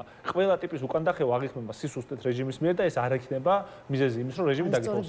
და აქვე საერთაშორისო არენაზე და საერთაშორისო ფლანგზე ოპოზიციაა წარმოდგენილი თან აქტიურად, რამდენიმე ოპოზიციონერ ლიდერს მეორედ იბარებენ უკვე საგამოძიებო კომისიის ხდომაზე, მაგალითად მამუკა ხაზარაძე, ნიკა გვარამია და გიორგი ვაშაძე არიან მეორედ დაბარებული. ამ შემთხვევაში მათ სწორედ საგარეო ველზე საქართველოს ინტერესების დაზიანებას იდავება მართველი პარტია.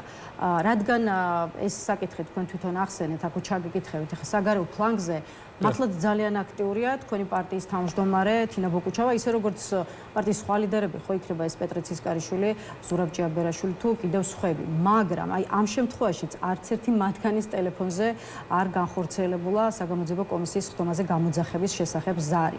ეხლა თქვენ წეღან მიხეილ სააკაშვილთან დაკავშირებით გამოეხმაურეთ ჩემს რეპლიკას და ახლა საინტერესოა ამ შემთხვევაში რა ახსნას მოუძებნით ამ სიტუაციას. რატომ გამოტოვეს თქვენი ლიდერები უკვე ამ შემთხვევაში? ნამდვილად ვერ გეტყვით, ეხლა წულუკიანის მაგივრად პასუხს ვერ გავგზავნებთ, გამომდინარეიდან რომ ეს ეხლა წულუკიანის და მისი კომისიის ასე თქვა ფარგლებში ხდება გაწყვეტილების მიღება. არა, მე გეუბნებით იმას, რომ გასაგებია რომ ამ კომისიას რეალური მიზანი აქვს, მათ შორის ის რომ ნაციონალური მოძრაობა გაუქმდეს და ისტორია გადაწეროს და ყველაზე რეფორმების და აღშენებლობის და ყველაზე წარმატებული 9 წელი მათ შორის შეაფასოს როგორც თურმე რაღაც გრევის 9 წელი და მათ შორის სუვერენიტეტს და ტერიტორიულ მთლიანობას გამოუთხაროს ძირი და ჩვენს პოლიტიკურ ხელმძღვანელს და სამხედრო ხელმძღვანელს მიხეილ სააკაშვილს და მათ შორის ნაციონალურ მოძრაობას დაძდოს ბრალი 2008 წელს პუტინის შეკავებაში და ეხლა ეს ყველამ კარგად იცის ხო? ანუ საერთაშორისო სასამართლო და პრაქტიკები ხო არსებობს, ეხლა მილოშევიჩი რომ ცუდი მართველი იყო, მაგის გამო ის კი არ მომხდარა რომ აი სერბები არ დასჯილან. როცა პოლიტიკური ხელმძღვანელი ჩადის გარკვეულ ქმედებებს, ამაზე პასუხისმგებელი არის სახელმწიფო. ამიტომაც ეხლა მათი განცხადება რომ თითქოს და ისინი მხოლოდ სააკაშვილს ებრძვიან და ნაციონალურ მოძრაობას ებრძვიან და სინამდვილეში ქართული ხალხი და სახელმწიფო არ ზიანდება, ძალიანაც ზიანდება. ეს გამოჩნდა კიდევ უკვე გაეროს ხდომაზე, სადაც რუსულ მხარემ უკვე დააყენა საკითხი რომ აი უკვე ქართველები ადანაშაულებენ საკუთარ თავს და ჩვენ პოზიციას ემხრობიანო. ამიტომაც შეიძლება ითქვას რომ მანევრირების საშუალება მისცა კუთხეში და ჩიხში მყოფ საგარეო პოლიტიკური კუთხით რუსეთის ფედერაციას, აი ამ ოკუპანტ და ტერორისტ სახელმწიფოს ივანიშვილის რეჟიმმა ამ საგამოძიებო კომისიით.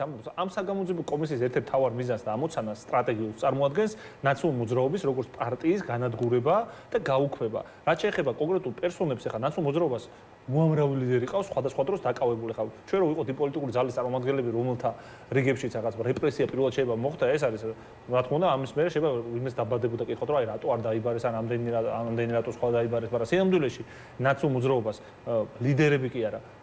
წევრები, მათ შორის ახლა იგივე დღეს მათ შორის თანხა გროვდებოდა იმისთვის, რომ ანატოლი გიგაურის ოჯახს დაუხმარებოდა. ანატოლი გიგაური არის ნაციონალურ მოძრაობის წევრი.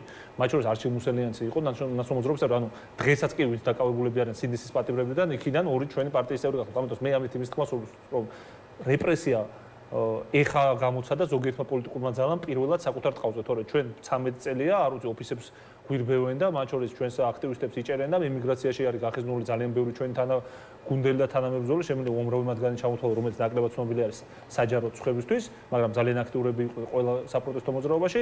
ამიტომ ახლა რა როდის დაუძახებს და როდის შეეცდება დაკავებას, ახლა ამას არ მგონია პრინციპული მნიშვნელობა ჰქონდეს.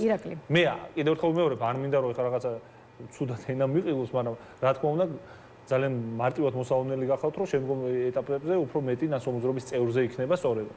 კარგი, საგამოძიებო კომისიაზე მინდა კიდევ ერთი კითხვა დაგისვათ უკვე იმის კონტექსტში, რომ კომისია დასკვნის დადებას აპირებს ვარდების რევოლუციის პერიპეტიებთან დაკავშირებითაც თეა წულუკიანის გუშინდელ განცხადებას ალბათ მოისმენთ მაყურებლებს, რომ აუხსნათ რაზეა საუბარი. ნაციონალური მოძრაობა ხელისუფლებაში იმ მოვლენების შედეგად მოვიდა, რომელსაც რევოლუციამ მცდარად დაერქვა. ჩვენ ამას ვიკვლევთ და სავარაუდოდ დასკვნაში ვიტყვით, რომ ეს ხავერდოვანი რევოლუცია კი არა, იყო სახელმწიფო გადატრიალება. გუშინ გააკეთა კომისიის თავმჯდომარემ თეა წულუკიანმა განცხადება პარლამენტის პლენარულ სტომაზე, სადაც ქართული ოცნების დეპუტატებს აი სწორედ კომისიის საქმიანობის შუალედური ანგარიში გააცნო. რა გაქვთ სათქმელი წულუკიანის, სოზარ სუბარის კომისიის სხვა წევრებისთვის და რა გაქვთ სათქმელი იმაზე, რომ ქართული ოცნება აპირებს სრულიად სხვა სახელი დაარქვას ვარდების რევოლუციას. რუსული რევიზია მიმდინარეობს მთელი ქართული უახლესი ისტორიის. ჩვენ კარგად ვიცით რა იყო ვარდების რევოლუცია, ხო? ყველა ვინც ვიცხოვრეთ იმ საქართველოში, რომელიც თუნდაც ჩემი ჩათვლით, რომელიც არ იყო, რომელიც სკოლის მოსწავლე ვიყავ სინამდვილეში, მაგრამ ხო ყველა კარგად გვახსოვს. ანუ შეუმდგარი სახელმწიფო ოფიციალურად, აი შეუმდგარი სახელმწიფო failed states ეძახდნენ და ანგარიშებში ესე ხვდებოდა, სადაც გადასახადები ვერ იკრიფებოდა, სადაც ელემენტარულ სახელმწიფოებრივ ფუნქციას ვერ ასრულებდა სახელმწიფო აპარატი, იქცა ნომერ პირველ რეფორმატორ ქვეყანად, ყველა აბსოლუტურად სოფლიო ბანკიდან დაწყებული ნებისმიერი ანგარიშით, მათ შორის ამერიკის პრეზიდენტი ჩამოვიდა როგორც დემოკრატიის შუქურაში, ისეთ ქვეყანაში ესე შეაფასა მან მისი ვიზიტი, საქართველოს იქცა მთლიან მიზიდულობის ცენტრად და რეფორმების შეიძლება ითქვას, რომ ექსპორტიორადაც, იმიტომ რომ ჩვენ გვახსოვს, რომ მიხეილ სააკაშვილის გუნდის წევრები სხვადასხვა ქვეყნებში, სხვადასხვა დროს ჩადიოდნენ და რეფორმებში ეხმარებოდნენ სხვადასხვა პოლიტიკურ ხელმძღვანელებს, ხო? ქვეყანა იქცა მათ შორის ევროპული ინტეგრაციის კუთხით ერთ-ერთ მოწინავედ თელ რეგიონში აღმოსავლური პარტნიორობის ერთ-ერთ ფუძემდებელ ქვეყნად, რომლის წყალობითაც მოხდა კანდიდატის სტატუსის მინიჭება ჩვენთვის და ჩვენი პარტნიორი ქვეყნებისთვის.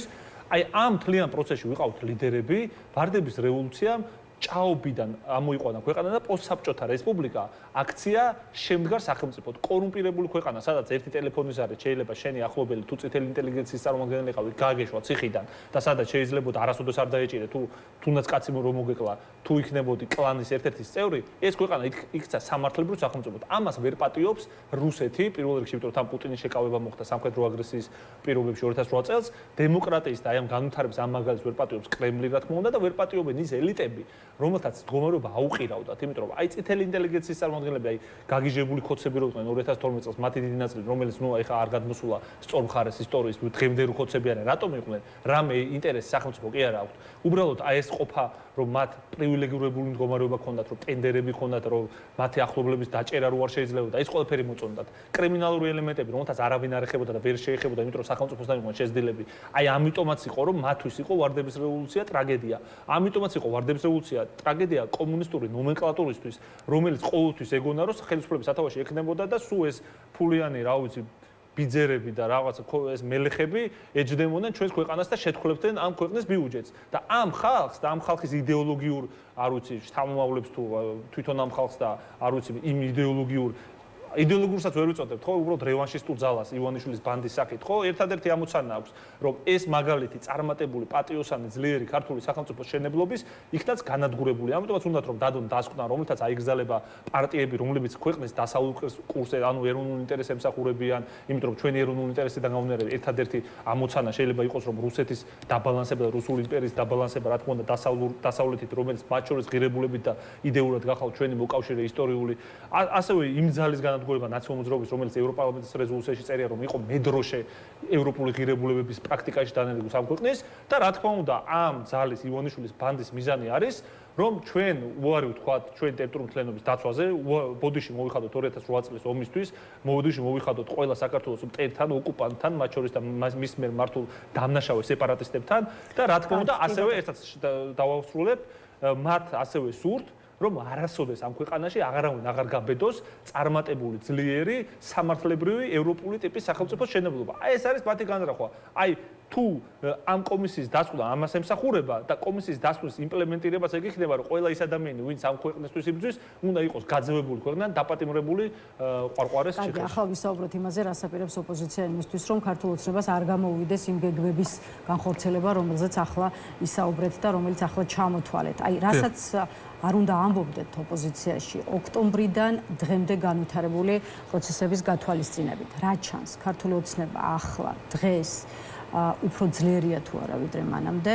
შესაბამისად, ქართული ოცნების ჩანაცვლება ახლა კიდევ უფრო რთული ხდება თუ არა ვიდრე მანამდე. რას აპირებთ, რა ახალი გეგმები გაქვთ უკვე ამაზეც რომ გითხრათ. ხო, იცი რა, სანამ ეს რეჟიმი არ განადგურდება, მანამდე მარჩიელობა იმაზე რომ ეხა რომელ წელს რომელ თვეს უფრო ძლიერი იყო გამონერიქით რომ ძალიან რთულია ხოლმე ავტორიტარული რეჟიმის პირობებში. რა გეგმით და არა, კი, მე მესმის თქვენ შეკითხვა, თქვენი შეკითხვას არ ვაკრიტიკებ, უბრალოდ არა, ლოგიკური კითხვაა, თქვენ შეკითხვას არაფერი არ მოხს. უბრალოდ ესე ვხსნი, მე უბრალოდ რომ ხო, ავტორიტარულ რეჟიმთან ბრძოლაში ხა მეც არ მომწონს ხოლმე ხანახან რომ იძახენ რომ ბოდიში. უკან მორჩა უკვე და ანუ სულ ზღაფავს რეჟიმი და ასე შემდგომ, ეხა ეს მეც არ მომწონს ხოლმე სიმართლე რო გითხრათ, მაგრამ ეხა რაც შეეხება მეორე მიმდინარეობას რომ ეხა თქვათ რომ ყველაფერი პირიქით ოი დეპრესიის და რაღაც სასოწარკვეთილების დათესვა რო სურთ ხოლმე, ხო ის ფრუსტრაციის საზოგადოებაში პირიქით საპროტესტო ელექტორატი ესეთი გამძლე არასოდეს არ ყოფილა ამ ქვეყანაში, ასეთი უპრეცედენტო მათ შორის ხანგრძლივობით პროტესტ ჩვენ არ გვახსოვს პროტესტი შეეხო ყველა ფენას, ყველა საზოგადოებრივ ჯგუფს, იმიტომ რომ დაკავებული იქნენ მათ შორის პედაგოგები, პოეტები, არ ვიცი, ნებისმიერი პროფესიის წარმომადგენლები, პოლიტიკური ძალების ლიდერებმა აჩვენეს ის რომ ისინი მზად არიან რომ თავისუფლება გაწირონ და მათ შორის ჯანმრთელობა გაწირონ და სიცოცხლეც გაწირონ ამ ბრძოლაში სამოქალაქო ჯგუფებმაც ეს აჩვენეს და რეჟიმი მათ შორის არასოდეს არ ყოფილა ასეთი კეთროვანი, ასეთი სანქცირებული, ასეთი დაყოფილი და არასოდეს არ ყოფილა ასეთი კლანური ბრძოლები კულმინაციურ მომენტში ივანიშვილის ბანდის შიგნით. და პირიქით ის რომ ყობახიძეზე და მის საძმაკაცოზე ბჭყალებში რო თქვათ, უნდა დაეყნოს თურმე მთელი სახელმწიფო რეპრესიული აპარატი, ეს თუ სიძლიერედ მიაჩნია, ვინმე ძალიან ცდება. პირიქით ავტორიტარი და დიქტატორი ძლიერია მაშინ, როდესაც შეუძლია манипуლირება მოახდინოს და სხვადასხვა ავტორიტარული კლანები ერთმანეთს შეიძლება, რა თქმა უნდა, ქიშპობაც დაუშვას მათი, მაგრამ საბოლოო ჯამში აბალანსოს ერთმანეთი, ხო? აი თუნდაც რო თქვათ ლილუაშვილის კლანი იყოს, ღარიბაშვილის კლანი იყოს, ყობახიძის კლანიც იყოს, ეს უფრო კარგ ყოფას მიუთითებს დიქტატორისთვის, მაგრამ როდესაც ყველა კლანი აბსოლუტურად იცხრილება, რჩება ერთი კლანი მხოლოდ და ყველგან ძალოვანი სტრუქტურებიდან დაწყებული, არ ვიცი, პარლამენტიდან გაგრძელებული ყველგან რეალური ეფექტური ბერკეტები მართვის მათ გააჩნიათ, ეს კარგი ყოფის მაუწყებელი არ გახავთ და თან ხოცების გადმოსახედიდან ახლა შევხედოთ, ხო? რომეო მიქაუტაძეზე რო საუბრობდით, რომ ეს კაცი კორუფციაში ეჭვმიტანილი და კონკრეტული ტკისებულებები რო ქონდა ნაციონალურ მოძრაობის ანტიკორუფციულ გუნდს, ივანიშვილის ბანდა გვეუბნებოდა, რომ აბა თქვენ რა ვიზერ ამბობთ ამას, ცილისწამებლები ხართ და საბოლოო ჯამში ეს კაცი დაიჭირეს.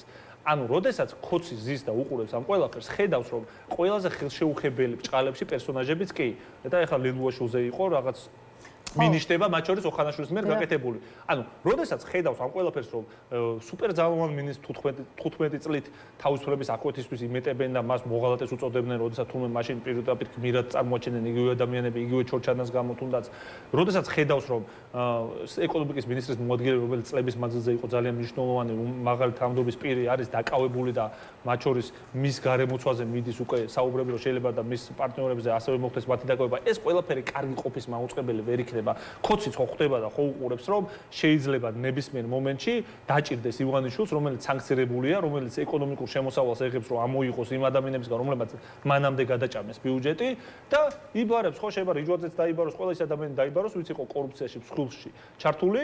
ამიტომაც ეს შიდა დაჭმაც არის, რა თქმა უნდა, მათი სისუსტის მანიშნებელი, სიძლიერის მანიშნებელი ვერ იქნება. მაგრამ ეს არ არის იმის წყარო, რომ ჩვენ პირიქით უნდა გავაძლიეროთ ბრძოლა, მთავარი რაც არის, არ უნდა გაუტყდეთ, არ უნდა შევეგუოთ ამ რეჟიმს, არ უნდა შევყვეთ არც ადგილობრივი თვითმმართველობის არჩევნებში, არ უნდა მივცეთ არანაირი ტიპის ლეგიტიმაცია, უნდა გავაგრძელოთ ბრძოლა საერთაშორისო არენაზე, უნდა გავაგრძელოთ საპროტესტო მოძრაობა და ერთიანობის უფრო ქმედითი ფორმატით თუ არ შეიქმნა, ყოველ შემთხვევაში უფრო ქმედითად წარმოვაჩინოთ ხოლმე თუნდაც საპროტესტო მოძრაობაში ჩვენი ერთიანობა, რასაც ხალხი ნამდვილად ითხოვს, რასაც ჩვენც ვიძახეთ, უბრალოდ თავარი საპროტესტო დაგისვათ ერთ კითხვას, ხო ისმის სხვა შორის განცხადებები, რომ პოლიტიკოსები კი დააპატიმრეს, მაგრამ აი პროტესტი არავის გამოუკეტავს ციხეში და რომ ეს პროტესტი არსებობს, თუმცა აი დღეის მდგომარეობით არ ჩანს ეს პროტესტი ისეთი მძლავრი სახით, რომ რაღაცა ქართულ ოცნებაზე გავლენა მოახდინოს და ქართულ ოცნებას ამ პროტესტის შეეშინდეს, ხო? შესაბამისად, როგორ აპირებთ, რომ საპროტესტო მუხტი გაზარდოთ, თუ კი რა თქმა უნდა ამას საერთოდ აპირებთ და აქვე პროტესტ და აქციებს რაც შეეხება არასამთავრობო ორგანიზაციებმა 29 ივნის 20 საათზე დაანონსეს მორიგი საპროტესტო აქცია, მოდით რუსთაველის გამზირზე, წამოიღეთ პლაკატები, მოდით ოჯახთა დანაგროვებთან ერთად, დადექით ხალხთან ერთად, დადექით საქართველოსთვის და ასე შემდეგ, ნათქვამია მოკლედ არასამთავრობო ორგანიზაციების მიერ გავრცელებულ ერთობლივ განცხადებაში. აქციების კომპონენტს აი დღეს რა როლი უკავია იმ საქმეში, რასაც ქვია ქართული ოცნების ჩანაცვლება. ნუ პირველ რიგში მინდა ვთქვა, რომ ჩვენ ყველა საპროტესტო მოძრაობაში, რა თქმა უნდა, ყველა ეტაპზე ვიყავთ ძალიან აქტიურად ჩართულები. ამიტომაც გამონაკლისს არ წარმოადგენს ის აქცია, რომელიც არის დაანონსებული, აუცილებლად შეუერთდებით ამ მიღების მონაწილეობას. რაც შეეხება საპროტესტო მოძრაობას, პირველ რიგში უნდა აღინიშნოს, რომ ახლა ყველაზე უპრეცედენტო ინტენსივობით საპროტესტო მოძრაობა გვაქვს ჩვენი ქვეყნის ისტორიაში, ხო, უახლეს ისტორიაში და აქციების ქვეყანას უწოდებდნენ საქართველოს და ამ აქციების ქვეყანას ბრჭყალებში არ ახსოვს მსგავსი ტიპის საპროტესტო გამოსვლები, ხო, როდესაც ასეთი ინტენსივობით, ასეულობით, ათასობით ჩვენი მოქალაქე, ხო, გააჩნია დღეს, გამოდიოდეს ყოველდღიურად ქუჩაში თვეების მანძილზე. ეს არ ახსოვს საქართველოს ისტორიას. ეს მიუთითებს იმაზე, რომ არსებობს ყველაზე დიდი საპროტესტო მუხტი, მათ შორის ჩვენ გვახსოვთ ნოემბრის და დეკემბრის აქციები, როდესაც ასევე უპრეცედენტოდ დიდი რაოდენობა ადამიანების იკრიბებოდა ყოველდღიურად კვირების მანძილზე, ხო, 100,000-ობით ადამიანი, 10,000-ობით ადამიანი. ეხლა ეს რას ნიშნავს, რომ საპროტესტო მუხტი ამ საზოგადოებაში არსად არ წასულა. ის ხალხი, ვინც შეიძლება დღეს ყოველდღე აღარ დადის, ან კვირაში ერთხელ ან ორჯერ მოდის აქციაზე, ხოცი კი არ გამختარა, ან საპროტესტო რეალური განწყობა კი არ შეცვლია. უბრალოდ ყველა, რა თქმა უნდა, ფაზების მიხედვით მიმდინარეობს საპროტესტო მოძრაობა და ელოდება უფრო დაძაბულ, უფრო გადამწყვეტ ფაზას ამ საპროტესტო მოძრაობის. ამიტომ ჩვენი მათ შორის მოვალეობა გახლავთ, რომ უფრო მეტი ადამიანი დავარწმუნოთ, ოპოზიციურ პარტიებს გულისხმობ, რომ იყოს უფრო აქტიურად ჩართული საპროტესტო მოძრაობაში და უფრო მეტმა ადამიანმა მიიღოს მონაწილეობა მათ შორის გადამწყვეტ კულმინაციურ ბრძოლაში. აი ამისთვის უნდა დავდიოდეთ რეგიონებში, აი ამიტომ უნდა ხვდებოდეთ ხალხს მათ შორის თბილისში, ამას უნდა ეძღვნებოდეს ჩვენი, არ ვიცი, ყოველდღიური პროპაგანდა, თუნდაც ნებისმიერ სოციალურ ქსელში იქნება თუ სატელევიზიო სივრცეში, უფრო მეტი ჩვენი თანამოხალხე უნდა დავარწმუნოთ, რომ როდესაც ეგზისტენციალური პრობლემაა, როდესაც ქვეყანაში დიქტატურა ყველას ემუქრება საფრთხით, მართლა ხოცებსაც ემუქრება საფრთხით, იმიტომ რომ არ ვიცი, საბჭოთა კომუნისტური სისტემა რო დაფუძნდა ამ ქვეყანაში, მათ შორის საბჭოთა კომუნისტური სისტემის დამფუძნებლები ორჯონიკიძე და მისი ძმანი ამოჩნდნენ მსხვერპლი იმ სისტემის, რომელიც მათ დააფუძნეს. როგორც გოგაშვილი, როგორც რომეო მიხაუტაძე, როგორც სხვა ადამიანები აღმოჩნდნენ ვისოსებს მიღმა დაკარგეს მილიონები და მთელი, ასე ვთქვათ, ქონება და სახელი და პრესტიჟი ყველაფერი დაკარგეს. აი ეგეთივე ბედიელით ჩვენს თანამოქალაქე ხოცებსაც. ჩვენ პირიქით უვიზო მიმოსვლას როცა დავკარგავთ, როდესაც ეს ქვეყანა პერსპექტივას დაკარგავს, ის ფული კოლცენტრების ნაშოვნი რო აღარ ეყოფა და რუსეთის ბარბაროსულ აგრესია რო შეჩერდება და რუსეთის მიწოდების ჰაბადქცეული საქართველოს რო ამ ეკონომიკურ პოტენციალს დაკარგავს, ბრჭყალებში ეკონომიკურ პოტენციალს, ამ შავ ფულის კეთების. მე ნახეთ ხოცების ამბავი, საერთოდ ეკონომიკური კოლაფსი რო იქნება ამ ქვეყანაში, ამიტომაც ყველა უნდა კონცენტრირდეთ, გავერთიანდეთ, ვინც ამ ყველაფერს ხედავთ და გადამწყვეტი ფაზისთვის მომზადოთ. აუცილებლად იქნება უფრო დაძაბული ფაზა, აუცილებლად იქნება უფრო მასშტაბური ფაზა, იმიტომ რომ ჩვენ გვახსოვს ხო საპროტესტო მოძრაობის ან მთლიანი, ასე ვთქვათ, ანატომია საქართველოში და მათ შორის წარსული და ბექგრაუნდი, ხო, ჩვენი აი ამ საპროტესტო ბრძოლის 2019 წლიდან დაწყებული, 20 ივნისიდან დაწყებული, არსებობდა ძალიან ბევრი ისეთი შემთხვევა, როდესაც კულმინაციური მომენტი იყო ხოლმე ბრძოლის, ხო? რასაც რაღაც რადიკალური ოპოზიციის და რადიკალური დასავლეთის თუ გლობალური ობის პარტიის ნახელავად წარმოგვიდგენდა ხოლმე სინამდვილეში ქართული ხალხის მებრძოლი, თავისუფლების მოყვარული ქართული ხალხის ბრძოლის შედეგი იყო ხოლმე, იგივე მარტის მოვლენები, იგივე ნოემბრის მოვლენები, ამიტომაც აუცილებლად ქართული ხალხი კიდევ ერთხელ იტყვის თავის სიტყვას, უბრალოდ უნდა მოემზადოთ ამ მომენტისთვის, უფრო ძლიერები უნდა ვიყოთ ჩვენ და უფრო სუსტები უნდა იყვნენ ივანიშვილის ბანდის წევრები. აი ევროსაბჭოს საპარლამენტო ასამბლეამ გამართა დღეს დებატები საქართველოს საკითხზე და რამდენიმე წუთი ამ თემასაც დაუთმოთ, აი რამდენიმე განცხადებიდან მინდა მოკლე ამონარიდი ჩავიკითხო და გავაცნო მაყურებლებს, საუბარია ბუნებრივია იმ განცხადებებზე, რაც ცოტა ხნის წინ გაკეთდა საერთაშორისო ტრიბუნიდან პეტრა ბაირი, ქართული ოცნების მეთაურობით მთავრობამ რეპრესიული ზომების სერია დაწესა, არ უნდა დავკარგოთ იმედი და ვეცოდოთ კიდევ უფრო მეტი ზეწოლა მოვახდინოთ მათზე, რათა ჩაატარონ ახალი არჩევნები. ერიკ ნილს კროსი, სიჩუმე ღალატია, დაუყოვნებლივ მიზნობრივ სანქციებს მოვითხოვთ ქართული ოცნების ყველა ოფიციალური პირის წინააღმდეგ, საქართველოს ზღვარზეა, რომ დაპყრობილი ერი გახდეს, როგორც დღეს ბელარუსია და ეს რუსკი მირის გამარჯვება იქნება და კიდევ ერთი ოლექსი გონჩარენკო, საქართველოს თავადაა რუსული აგრესიის მსხვერპლი, მაგრამ მხარს არ უჭერს რუსული აგრესიის წინააღმდეგ ტრიბუნალს. შეგიძლიათ ეს წარმოიდგინოთ. კითხვა რეალურად ვიზე მუშაობს საქართველოს მთავრობა, ვინ არიან მათი პატრონები, რა გავლენას ახდენს საქართველოში შექმნილ სიტუაციაზე, განცხადებები, პარტნიორების განცხადებები, რომელიც გვესმის საერთაშორისო ასე ვთქვათ ფლანგიდან და რა არის თქვენი პასუხი გონჩარენკოს მიერ დასმულ კითხვას? ხო, პირველ რიგში უნდა აღინიშნოს, რომ ჩანს და ნებისმიერ, ასე ვთქვათ, პლატფორმაზე და ნებისმიერ ღონისძიებაზე კიდევ უფრო კაფიო ხდება, რომ საქართველოს არანაირი დასავლური პერსპექტივა კი არ გააჩნია. პირიქით, ყველა დასავლური სიკეთე რაც გვაქვს იქნება დაკარგული ივანიშვილის რეჟიმის პირობებში და საქართველოს არის რუსკი მირის, ასე ვთქვათ, მომავალი პოტენციური ქვეყანა და არას კანდიდატი ქვეყანა ევროკავშირის უკვე ივანიშვილის პირობებში. ეხლა რაც შეეხება იმ ისტორიულ ღალატს და სირცხულს, რაც ქართულმა ხალხმა უნახეთ, ხო? წარმოიდგინეთ, საქართველოს ქვეყანა, რომელმაც გამოცადა, არ ვიცი, აფხაზეთის ტრაგედია, რომელმაც განიცადა კი არა, ხა ჩვენ ხო ამ ტკივილმა გშობა, ხო, ჩვენი თაობა მათ შორის და ჩვენი წინა თაობები ამ ტკივილში გაიზარდნენ, როდესაც ეთნოწმინდა მოხდა საქართველოს ძირძველი ტერიტორიებზე, ჩემს სოფელს, მათ შორის ერეთს, საიდანაც ვარ წარმოშობით, უბრალოდ ტრაქტორებით გადაუარეს რუსებმა და კულტურული მემკვიდრეობის ძეგლები გაანადგურეს და ქართველები გამოყარეს იქიდან. აი ამ ხალხის წარმომადგენელმა ეგრეთ წოდებულმა მთავრობამ ხარი არ დაუჭირა იგივე ტიპის დანაშაულისთვის, რომელიც რუსებმა საქართველოს ჩაიდინეს და მერე უკრაინაში ჩაიდინეს, აი ამ ტიპის დანაშაულის გამოძიებისთვის უკრაინაში ტრიბუნალის შექმნას. ეხლა ამაზე უსამშობლო, ამორალური, ამაზე აი მართლა არ ვიცი, არაადამიანური, ანტიქრისტიანული, ანტიეროვნული არ არსებობს ესეთი არ არსებობს. ამ შემთხვევაში ვინც არ უნდა იყოს მეორე, ამას არავითარი კავშირი არ გააჩნია, იმიტომ რომ საქართველოს არის ქვეყანა, რომელმაც უახლოესი 30 წლის განმავლობაში რამდენჯერმე გამოცადა ეს საკუთარ თავზე ოჯახებია, რომელმაც დაკარგეს შვილები, არ ვიცი, დები, ძმები, მამები. უდიდეს ტკივილში არის გაზრდილი ძალიან ბევრი ჩემი მეგობარი, რომელსაც ვიცნობ, რომელსაც მამა მოუკლეს, არ ვიცი, რომელსაც გადაუსახლეს და მე უღელტეხილზე მოკვდა, ხო, ბევრი ჯუპერის უღელტეხილზე და ცხინვალში და ერეთში ის რა ტკივილიც არის, მე ამ ტკივილში ვარ გაზრდილი და ამ ტკივილის მქონე ქვეყნის ეგრეთ წოდებული ხელისუფალი ბედავს და ტრიბუნალის შექმნას, რომელიც მსგავსი ტიპის დანაშაულების გამოძიებას ემსახურება უკრაინაში, მხარს არ უჭერს. აი, რა მორალური უფლება აქვს იმ ხალხს, რომ გამოვიდეს და რამე თქვას, ან როგორ შეიძლება ეს იყოს ლეგიტიმური ხელისუფლება საქართველოში, რა თქმა უნდა, არის კოლაბორაციონისტული, მარიონეტული რუსული ხელისუფლება. ამიტომაც ჩვენ ყველა ღირსეულ ქართველს გვაქვს ერთადერთი ამოცანა, რომ ეს ხალხი მოვაშოროთ ქვეყნიდან, იმიტომ რომ უდიდესი სირცხული არის ჩვენი ქვეყნის, აი მართლა აი რასი ფიქრებს რომ ვლაპარაკობთ ხო, ქართველი კაცი ისე იზრდება, რომ მაგას ფიქრობს, რომ აი ის რასი ფიქრობს, იმიტომ რომ ადამიანს პრესტიჟი უნდა ქონდეს, თავმოყრობა უნდა ქონდეს. მართლა რასი ფიქრებს ქართულ ადამიანზე და ქართულ კაცზე ნებისმიერი ევროპელი რომ ანუ დააჩმორესო ქართველი კაცი ფიქრებს ხო რომ თავისივე თავისივე ქვეყანაში რა დანაშაულით ჩაიდინესო იმ დანაშაულის გამოძიებას ხარს არ უჭერს სხვა ქვეყანაშიო ანუ დაჩმორება მეტი რა არის კეთი ირაკლი ბოლოს უკვე იმ საკანონმდებლო ინიციატივებზეც მინდა დავსვათ ერთი კითხვა რაც ქართულმა ოცნებამ ამ დღეებში მიიღო დაჩქარებული წესით აი მაგალითად გუშინ პირველი მოსმენით და დღეს უკვე მეორე და მესამე მოსმენით იქნა დამტკიცებული სიტყვისა და გამოხატვის თავისუფლების შესახებ კანონში ცვლილებები შეფასებები კეთდება და პრინციპში კანონპროექტი მართლაც ქმნის შთაბეჭდილებას რომ ნებისმიერი სახის კრიტიკა შესაძლოა სამართლებრივი დავის დაწყების საფუძველი გახდეს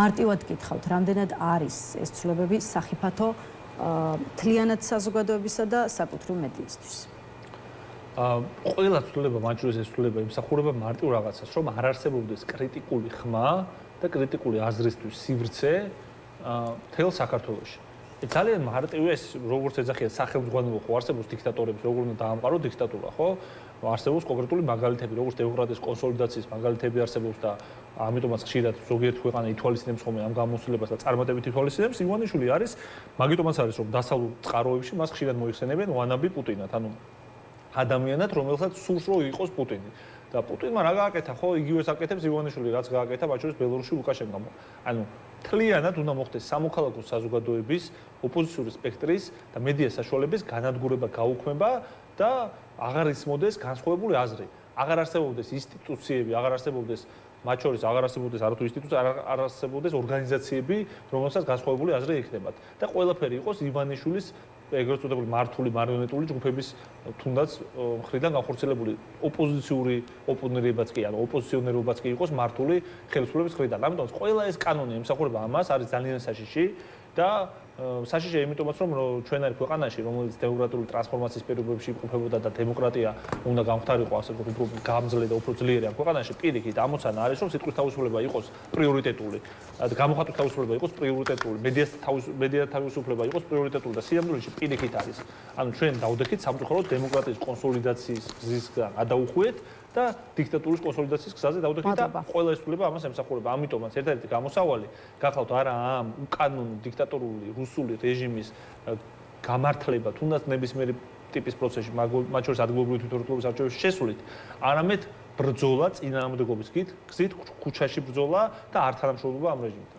მადლობა იმისთვის, რომ იყავით ჩვენი სტუმარი, დაგემშვიდობებით. ირაკლი ფავლენიშვილი პასუხობდა ჩვენს კითხვებს. ახლა რეკლამის შემდეგ კიდევ ერთი სტუმარი გვერდება, ასე რომ დაგვიდეთ.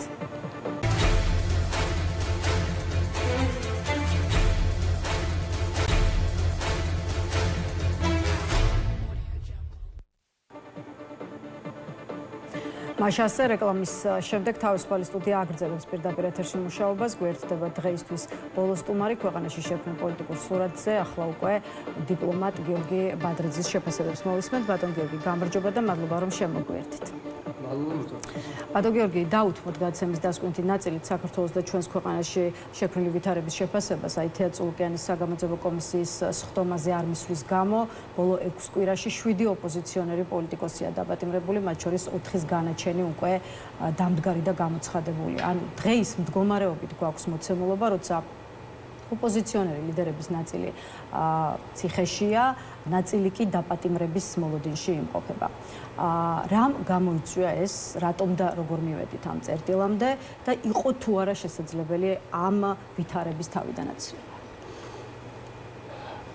თავარი მიზეზი იმაშია, რომ როგორც ჩანს, ბიზინა ივანიშვილმა გადაწყვიტა მოეშორებინა ყოველგვარი იმიტაცია, რომელთაც ის რაღაცა ხანი თავს იწუხებდა და საბოლოოდ და ღიად შემდგარიყო დიქტატორული რეჟიმის ჩამოყალიბებას.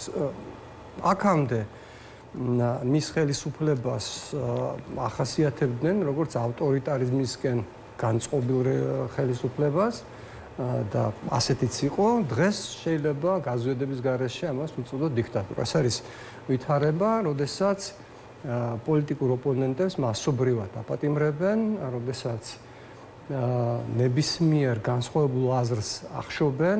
თქვენ შეგეძლოთ ასევე გეხსენებინათ ის წნეხი, რომლის ქვეშაც იმყოფება დამოუკიდებელი მედია, სამოქალაქო საზოგადოების წარმომადგენლები და ამაზე უფრო კლასიკური განსაზღვრება დიქტატორისა, რასაც ჩვენ ახლა უყურებთ, რომელიც ახლა ფორმირდება, მე არ ვამბობ, რომ ის დასრულებულია და თავის საბოლოო სახით, მაგრამ მის ფორმირდება როგორც კლასიკური დიქტატურა. აი ეს არის ლოგიკა შეუზღუდავი ძალაუფლებისა, რომელიც ერთ ადამიანს აქვს ჩაგდებული ხელში და რომელმაც როგორც ჩანს, დიდი ხნის წინ გააკეთა არჩევანი ამ ძალაუფლების სრული კონტროლის შენარჩუნების სასარგებლოდ, ეროვნული ინტერესების ხარჯზე. მან უკვე შეწირა ამ ძალაუფლებას საქართველოს ევროპული პერსპექტივა, ну ის რომ ამ ხელისუფლების პირობებში ეს პერსპექტივა გადახაზულია, მე მგონი ამაში ეჭვერავის არ ეპარება, მაგრამ აქ უკვე დღის წესრიგში შეიძლება დადგეს თავად ქვეყნის დამოუკიდებლობა და რას გულისხმობ დავაზუსტებ, რომ არ გამოვიდეს რაღაცა მეტაფორებით და ესე იგი გაზვიადებებით საუბარი. ბევრს ემახსოვრება დრო, როდესაც ალექსანდრე ლუკაშენკო, ბელარუსის დემოკრატიულად არჩეული პრეზიდენტი, ლავირებდა რუსეთსა და დასავლეთს შორის და როგორც რუსულსავე გამოთქმაშია, მოსიყვარულე ბოჩოლასავით ორი დედისგან იკვებებოდა. რუსეთისგან იღებდა სუბსიდირებულ ენერგორესურსებს, თავისუფალ ბაზარს ბელარუსული პროდუქციის გასასაღებლად და ასევე ჰქონდა ურთიერთობები ევროპასთან, რომლისგანაც იღებდა გარკვეულ დახმარებას, წახალისებას იმისათვის, რომ ბელარუსშიც დაწყებული იყო გარკვეული დემოკრატიული პროცესები. ეს ყველაფერი დასრულდა, როდესაც 2020 წელს გაყალბებამ ვეღარ გადაფარა მისი წაგება საპრეზიდენტო არჩევნებში. წინა ბევრი არაერთი არჩევნებიც გაყალბებულა, მას შემდეგ რაც ისე გაუტყვა ძალაუფლებაში ყოფნა, რომ კონსტიტუციაში შეცვლინა, დარჩა სამუდამო პრეზიდენტად პრაქტიკულად, მაგრამ რაღაც ეტაპზე ხალხის მოთმინება ამოილია და 2020 წელს ბელარუსელებმა უბრალოდ უარი უთხრეს მას მანდატის გაგრძელებაზე და მან ეს გააკეთა ძალადობით და აი აქ შეიცვალა ბელარუსის სტატუსი. თუ ის მანამდე იყო ნომინალურად რუსეთის მოკავშირე, მაგრამ ქვეყანა, რომელსაც ჰქონდა გარკვეული ურთიერთობა გარე სამყაროსთან, მან სრულად დაკარგა ლეგიტიმაცია და ბელარუსი აღმოჩნდა იმ რეპრესიების გამო, რომელიც მან გაატარა ძალაუფლების შესანარჩუნებლად, რომლისათვის მან ასევე გამოიყენა რუსული ძალა, ბელარუსი მან მოაქცია სრულ იზოლაციაში. სამწუხაროდ გიორგი, თქვენს გარდა კიდევ ბევრი ავლებს საქართველოსა და ბელარუსს შორის. მე განსხვავებასაც გეტყვით მაშინ. ანუ ბელარუსის სუვერენიტეტი დღეს პრაქტიკულად დასულია მინიმუმზე, რადგან თუ მანამდე როგორც თქვი ის ახერხებდა რაღაცნაირად ბალანსირება რუსეთსა და დასავლეთს შორის, დღეს ის 100%-ით დამოკიდებულია პუტინის კეთილნებაზე. აი მომენტში როგორც კი პუტინი შეუწყვეტს მას შიდა ფასებით ნავთობის და გაზის მიწოდებას, ბელარუსული ეკონომიკა, რომელსაც ძალიან ხშირად აქებენ ხოლმე ასე ქართული ოცნების წარმომადგენლები, ბელარუსული ეკონომიკა ჩამოიშლება. რადგან ის არის პირდაპირი გაგრძელება ყოველგვარი რეფორმების გარეშე საბჭოური ეკონომიკისა, ეს არის იქ მოქმედებს საბჭოთა მრეწველობა და საბჭოთა ტიპის კოლმეურნეობის ტიპის სოფლის მეურნეობა, რომელიც სხვათა შორის საქართველოს არ გააჩნია. აი ეს არის მთავარი განსხვავება, რომ შესაძლოა საქართველომაც დაკარგოს საერთოდ საერთაშორისო ლეგიტიმაცია. ეხლა ამ პროცესში ვართ სწორედ, მაგრამ განსხვავებით ბელარუსისგან აქ არ მჯერა და არ მგონია, რომ შესაძლებელი იყოს მდგრადი დიქტატურის, ხანგრძლივად მდგრადი დიქტატურის ჩამოყალიბება, რადგან მას აკლია სწორედ აი ეს კომპონენტი, რაც მე ვახსენე, ეს არის განვითარებული, თავისებურად განვითარებული საბჭოური ტიპის მრეწველობა და სოფლის მეურნეობა, რომელიც ზის რუსულ სუბსიდირებაზე იქიდან მიღებული იაფი ნავთობისა და გაზის. ისევ საქართველოს რომ დაუბრუნდეთ, რუსულ გეგმას უწოდებენ პოლიტიკურ სპექტრში იმ ყველაფერს, რაც ახლა ჩვენს ქვეყანაში ხდება. თქვენც ასე ფიქრობთ?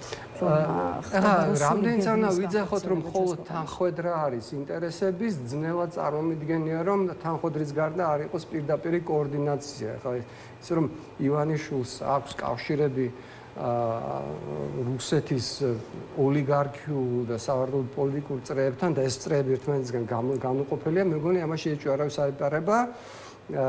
იქიდან მომდინარეობს მისი ძალაუფლების მთავარი საფუძველი, აი ეს ფული, რომელიც მას ჰქონდა, რითიც მან შეძლო ძალაუფლების მოხაჭვა, არის რუსული ფული. და ეს ფული რუსეთში თავისუფალი მეწარმეობით, თავისუფალი ბიზნეს იდეებით არ იშოვება. რუსეთში არ კეთდება ფული, თუ ის არ არის დაკავშირებული უშუალოდ სახელისუფლებო, აი ნახევრად მაფიურ სტრუქტურებთან, რომლითაც იმართება რუსეთი, როგორც ეკონომიკურად, ისე პოლიტიკურად. ასე რომ მე არ მჯერა, რომ ეს არის მხოლოდ და მხოლოდ ინტერესთა დამთხოვა და არა რაღაცა კოორდინირების შედეგი, იმიტომ რომ სრულად რუსულ გეგმაზე საუბრობთ, მაშინ კიდევ ერთ კითხვას დაგისვათ. აი პოლიტიკოსების ნაწილისგან ვისმენთ, რომ საქართველოში რუსული გეგმა და სქემა არ გავა, თუმცა პოლიტიკოსების და სხვა შორის საზოგადოების ნაწილიც ამბობს, რომ ჯერჯერობით ეს რუსული გეგმა გადის. აი თქვენთვის როგორ დგას საკითხი? ეგ მე ვსვი, რომ გრძელვადიანად ემოციების გარეშე და ასე ვთქვათ, ცივი გონებით შევხედავთ. ამ ხრივ როგორ სულაც დავინახავთ. თუ საბოლოოდ მაინც მარცხდება ქართული ოცნება და რუსეთი, რომელსაც მე ვსვი, რომ საქართველოში არ წარმომიდგენია გრძელვადიანად სტაბილური დიქტატურის ჩამოყალიბება, მაგრამ ამ ეტაპზე ქმედებები, რომელსაც მე ვხედავ, ივანიშვილის რეჟიმის მხრიდან სრულ თანხwebdriverშია რუსეთის გეგმასთან, რომელზედაც დამიწერია არაერთხელ 2014 წლიდან სულ მცირე, სულ ამაზე მაქვს საუბარი, რომ რუსეთის ინტერესშია გარშემორტყმული იყოს ნაკლები ლეგიტიმურობის, კორუმპირებული და შედარებით უნიათო ხელისუფლების მქონე ქვეყნებით, რომლების მიმართ დასავლეთს დაკარგული ექნება ინტერესი და რომლებიც უფრო ადვილი ობიექტი გახდება რუსული კოლონიური პოლიტიკის დასაბრუნებლად, რუსული კონტროლის აღსადგენად ამ, როგორც მათ მიაჩნიათ, დაკარგულ ტერიტორიებზე.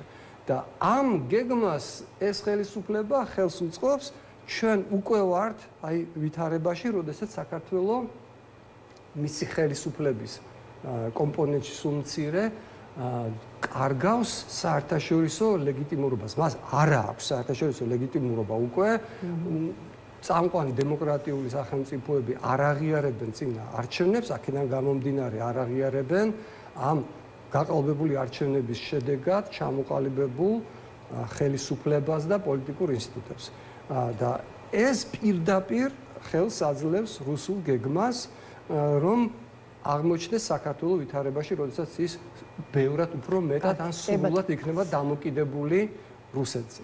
ბატონ გიორგი, როგორ შეიძლება განვითარდეს მოვლენები ამის იქეთ? ანუ კიდევ რა შეიძლება მოხდეს? აი მაგალითად დაპატიმრებული ოპოზიციონერი პოლიტიკოსების ნაწილი კიდევ ერთხელ არიან დაბარებული საგამოძიებო კომისიის ხდომაზე, ისე როგორც გაჟღერებულია კიდევ რამდენიმე პოლიტიკოსის თუ სამოქალაქო საზოგადოების აქტიური წარმომადგენლის სახელი და გვარი, რომლებიც ქართული ოცნების შეფასებით საგარეო ველზე ძირს უთხრიან საქართველოს საგარეო იმ ხალხის საყურადღებოდ, ვისაც ძნელად წარმოუდგენია, რომ რა შეიძლება უარესი მოხდეს, რომ ვითარება დამძიმდეს, მე შევახსენებ, რომ პირადად მათ რამდენიმე თვის წინ ეს ვითარება ალბათ ესახებოდა წარმოუდგენლად. როდესაც ყველა წამყვანი პარტიის წამყვანი ფიგურა უკვე დაჭერილია თითო პარტიიდან ერთი მაინც და აქედან გამომდინარე მე არ მინდა შორეულ ისტორიაში წასვლა, თანამედროვე სამყაროშიც აღწევობენ კლასიკური დიქტატურები, სადაც ხელისუფლება იჭერს პოლიტიკურ ოპონენტებს ან აიძულებს რომ დატოვოს ქვეყანა, მაგრამ ამაში რაიმე წარმოუდგენელი არ არის სამწუხაროდ და ეს ნელ-ნელა ყალიბდება ჩვენს ტრაგიკულ რეალობად, როდესაც სრულად ისპობა პოლიტიკური პლურალიზმი, პოლიტიკური კონკურენციის ველი ქრება ქვეყანაში. როდესაც ოპონენტებს არა მარტო პოლიტიკური ქმედების სივრცე არ უნარჩუნდებათ, არამედ განსხვავებული აზრის, კრიტიკული აზრის გამოთქმის შესაძლებლობა ეკარგება. აი თქვენ მაგალითად თქვენს მიმართ, მედიის მიმართ არის უკვე მიმართული პირდაპირ კანონმდებლობა, რომელიც კრძალავს გარკვეული ტერმინების გამოყენებას ივანიშვილის და მისი რეჟიმის წარმომადგენლების მიმართ. აი მაგალითად მე რო ვთქვა რაღაცა, შეიძლება ამის რაღაც აზრი გამოთქვა, თუ ადრე ამას ვაკეთებდი ყოველგვარი ასე ვთქვათ, იქ ანგარიშის გარეშე რომ ამის გამო რამე ხო არ მომივა, დღეს უამრავ ადამიანს უჩნდება იმის შეგრძნება, რომ იქნებ არ თქვას ბოლომდე ღიად რას ფიქრობს გულწრფელად, რათა ამის გამო არ მოუწიოს თავისუფლების დაკარგვა, ან სულმცირე რაღაც ჯარიმის გადახდა. ჯარიმებზეც უკვე აღარ არის ლაპარაკი, არის პირდაპირ ციხეში ხალხის მასობრივად ჩასვლაზე და დღეს ვნახე, რომ აი ამ ბოლო რამდენიმე თვეში დაპატიმრებული ახალგაზრდების მესამე მშობელი გარდაიცვალა დღეს. ხალხი არის აი ამ მდგომარეობაში, პირდაპირ მნიშვნელობით დარდით კვდება ადამიანები, რომელთა შვილები ჩაყარეს ციხეში საქართველოს ევროპული მომავლისთვის მხარდაჭერისთვის. აი ეს არის ჩვენი რეალობა და ვისაც კიდე აქვს რაიმე ეჭვი, რომ იქნებ ისეთ ცუდად არ იქნება საქმე, თუ ამათ სრული კარტ-ბლანში შეუნარჩუნდათ და ყველაფრის გაკეთების თავისუფლება, რაც წარმოუდგენიათ. მე მგონი უკვე გვაჩვენეს რა არის მათ წარმოუდგენაში, მათთვის სასურველი ვითარება და რანაირი საქართველო უნდათ, რომელიც ძალიან გავს სამწუხაროდ 30-იან წლებს. კარგი. ბატონ გიორგი, როგორც უკვე აღნიშნა, ქართული ოცნება პოლიტიკურ ოპონენტებს საერთაშორისო არენაზე საქართველოს საგარეო მიზნების და ინტერესების დაზიანებაში, ძირის გამოთქვას, ეროვნული ინტერესებისთვის ძირის გამოთხრაში ადანაშაულებს და ის სწორედ ამ საკითხს უკავშირდება საგამოძიებო კომისიის ხდომაზე რამდენიმე ოპოზიციონერი პოლიტიკოსის კიდევ ერთხელ დაბარება. სალომე ზურაბიშვილიც ძალიან აქტიურია საერთაშორისო პარტნიორებთან ურთიერთობაში და ამ საკითხზე საუბრისას მინდა რომ აქცენტირებულად კითხოთ სწორედ ზურაბიშვილზე, მას მართლაც ძალიან დიდი გამოცდილება და სტაჟი აქვს საგარეო ველზე ურთიერთობის თვალსაზრისით. ხო, შესაბამისად, აი, რამდენად უნდა ველოდოთ, რომ ხელისუფლება შესაძლოა სალომე ზურაბიშვილამდეც მივიდეს, თუ ფიქრობთ, რომ ზურაბიშვილს დაიცავს მისი სტატუსი, მეხუთე პრეზიდენტის სტატუსი, ან თუნდაც ის, რომ ამავე დროს ის არის საფრანგეთის მოქალაქე. ისეთი სისწრაფით კვეთენ წითელ ხაზებს, პოლიტიკურ წითელ ხაზებს ამ რეჟიმის წარმომადგენლები და ისეთი ენერგიით და ენთუზიაზმით, რომ მე ვერ გამოვეცხავ, რომ სალომე ზურაბიშვილი გახდეს მათი სამიზნე, იმის მიუხედავად საფრანგეთის მოქალაქეა თუ ეს. მე შეგახსენებთ, რომ მიხეილ სააკაშვილი უკრაინის მოქალაქეა, მაგრამ ციხეში უზით და არავის არ უნდა ქონდეს არანაირი ილუზია, რომ ის პირველი ნომერი პოლიტიკური პატიმარია, ხშირად ეუხერხულებად ხოლმე ამის თქმა და შეიძლება ერთ-ერთი მიზეზიც არის აი ამ შემთხვევაზე წარსულების გამო, რომ ჩათვალა ხელისუფლებამ, რომ დანარჩენების სხვების დაჭერაც გარკვეული გართულებების გარეშე ჩაივლის. ერთ-ერთი მთავარი პრობლემა ჩვენი ოპოზიციური სპექტრისა არის მათი, არ ვიცი, უუნარობა ერთად ყოფნის, უფრო კოორდინირებულად, თანამშრომლურად მოქმედების, ვიღაცამ კიდევაც იხუმრა, ძალიან შავი ხუმრობაა, რომ ერთად დგომა არ უნდათ და აგერ ერთად იჯდებიან. საპატიმროში მოხვდნენ ესე მართალია. ასე ახლოს შეიძლება ითქვას, რომ არც არ ვერ გამოურიცხავ, რომ სალომე ზურაბიშვილამდე მივიდეს ეს რეპრესიები, მას ძალიან მნიშვნელოვანი როლი აქვს შესრულებული ამ ეტაპზე, მიუხედავად იმისა, რომ წინა ეტაპზე ზუსტად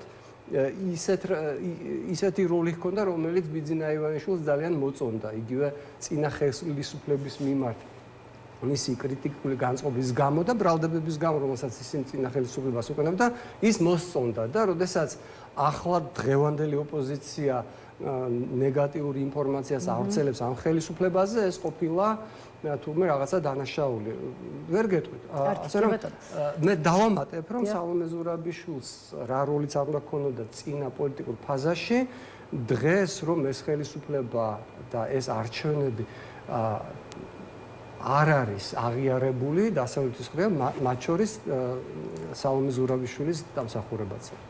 გიორგი გახარიაძეც მინდა გითხოთ, ის ჯერ არ დაუპატიმრებიათ, თუმცა რჩება შთაბეჭდილება, რომ არც ისე შორია ის დრო, როცა მის წინააღმდეგ შესაძლოა აღიძრას სისხლის სამართლის საქმე, თუ არა საქმეები და ვიცით, რომ მინიმუმ ყოველ შემთხვევაში ამ დროისთვის ორ ეპიზოდთან დაკავშირებით ედავება მას ქართული ოცნება, ერთი უკავშირდება სოფელ ჩორჩანაში საგუშაგოს გახსნას, მეორე 2019 წლის 20 ივნისის მოვლენებს. ახლა თვითონ გახარია ამ დროისთვის საზღვარგარეთ იმყოფება და მეტიც ბევრი ფიქრობს, რომ ის აღარც დაბრუნდება. აი რას ფიქრობთ თქვენ ამ საკითხზე? ეს გითხარით, უნდა ჩამოვიდეს თუ არა გახარია საქართველოში და რა ბედი ელის თქვენი აზრით თუ კი ის დაბრუნდება? მე მხოლოდ შემიძლია ჩემი დაკვირვება გაგიზიაროთ, რომელიც არის ყველაზე სიმპტომატური ჩვენი დროისა, რომ იგივე ხალხი, რომელიც მხურვალედ ტაშს უკრავდა 20 ივნისის მოვლენებს და გახარიას უწოდებდა, აღარ მოვიყვან იმ ციტატებს, მის ვაჟკაცობას როგორ აქებდა. დღეს ისინი პირველები გმობენ გახარიას ღალატისთვის ბჭყალებში და მათი ბელადის მიმართ დაპირისპირებისთვის.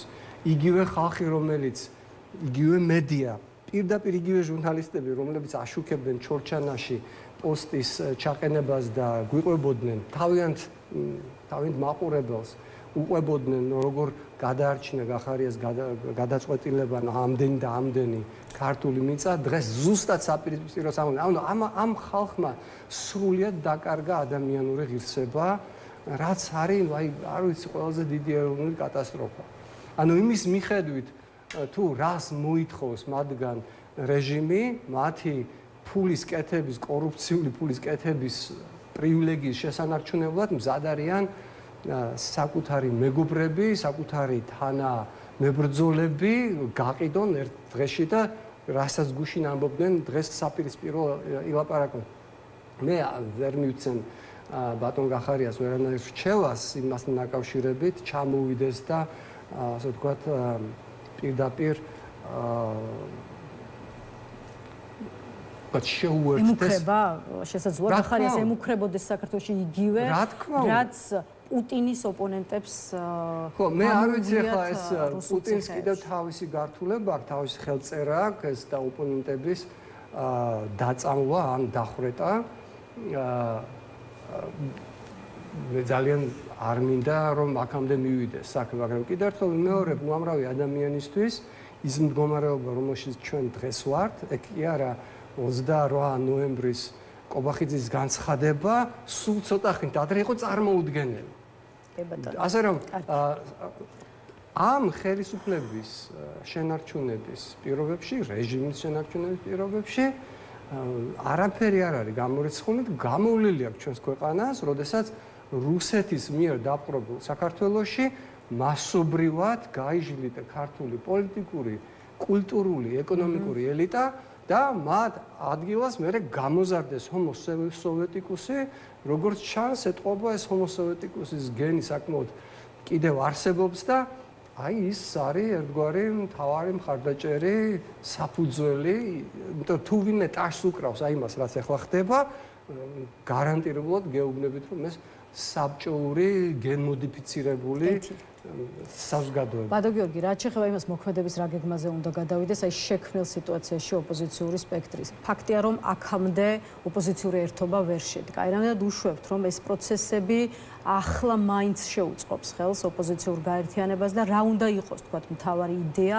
ასეთი გაერთიანებისთვის. აი რა ამოცანები უნდა დაისახოს დღეს, არ ვიცი, ნორმალურმა ოპოზიციამ იმ ფონზე, როდესაც ბარიერ გადალახული პარტიების ხელმძღვანელი პირები ციხეში არიან და ისინი ვინც არ არიან კიდევ ერთხელ რიგში იმყოფენ. ყოველთვის ვამბობდი და ეხლაც მჯერა რომ მე არ ვარ პოლიტიკური ექსპერტი, მე მაქვს ჩემი პროფესიული რაღაც ცოდნა გარკვეულ სფეროში და ეს არ არის საშინაო პოლიტიკა, მაგრამ როგორც ამორჩეულს ზოგადად როგორც რაღაც ადამიანს ყოველთვის ჰქონდა ასევე ჩემი წარმოდგენა იმაზე რა ჯობია და რა არ ჯობია და მე მიხსნიდან რომ იცით ასე ცალ-ცალკე ყოფნა უფრო ეფექტურია, უფრო მეტი ხმა მოაქვს, მაგრამ ჩემი დაკვირვებით ამ ტაქტიკამ არანაირი განსაკუთრებული წარმატება ოპოზიციურ სპექტრს არ მოუტანა.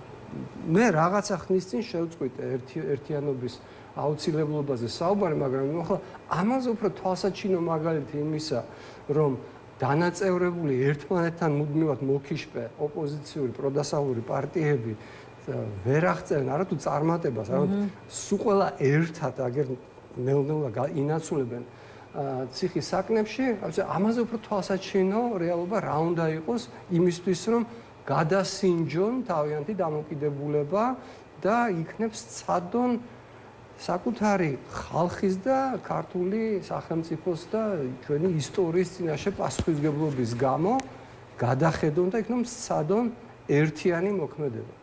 მე სხვა რჩევას არ ვიცი. კი ბატონო, კიდევ ერთი რაზეც მინდა გკითხოთ ევროპის საბჭოს საპარლამენტო ასამბლეაში დღეს გამართული დებატებია, საქართველოს საკითხს მიეძღვნა მორიგი დებატებიც, მოვისმინეთ არაერთი კრიტიკული, ასე ვთქვათ, გზავნილი და განცხადება ქართული ოცნების მისამართით, თუმცა მხოლოდ კრიტიკული განცხადებები აღარ აკმაყოფილებს ოპოზიციას. აი დღესაც ითქვა პოლიტიკოსების მხრიდან, რომ აფასებენ პარტნიორების განცხადებებს, თუმცა მნიშვნელოვანია კონკრეტული ნაბიჯებიც, რაც მათ შორის სანქციების გაფორმებაში გამოიხატება. რატომ აგვიანდება სანქციებს ეს მინდა გკითხოთ, რამდენად შეუძლია მეტის გაკეთება ევროპას ორი მიზეზის გამო. ერთი რომ ყოველ ეტაპზე დასავლელი ჩვენი პარტნიორები აგვიანებენ იმის ინფორმაციის მიღებას, როგორც ჩანს და გაანალიზებას, რომელიც უკავშირდება საქართველოს გადაწყვეტილებების მიღება დამოკიდებულია დემოკრატიის თავისებურებასთან, რომ ეს მოითხოვს შეთანხმებულ ქმედებებს, სადაც რომელიც უნდა მოყვეს ხანგრძლივ განხილვას და ასე შემდეგ. ეს დემოკრატიას აქვს თავისი ხარვეზები და ეს მისი შენელებული მოქმედება, რომელიც მოითხოვს კონსენსუსს და ბევრ ვაჭრობას, ერთ-ერთი აი გამოხატულება ამისი. და მეორე არის კიდევ დინამიურობა ჩვენთან მიმდინარე პროცესების იმდენად აჩქარებულია, რომ ისინი უბრალოდ გვიან აღწევენ აი ეს ინფორმაცია დაგვიანებით ჩადის.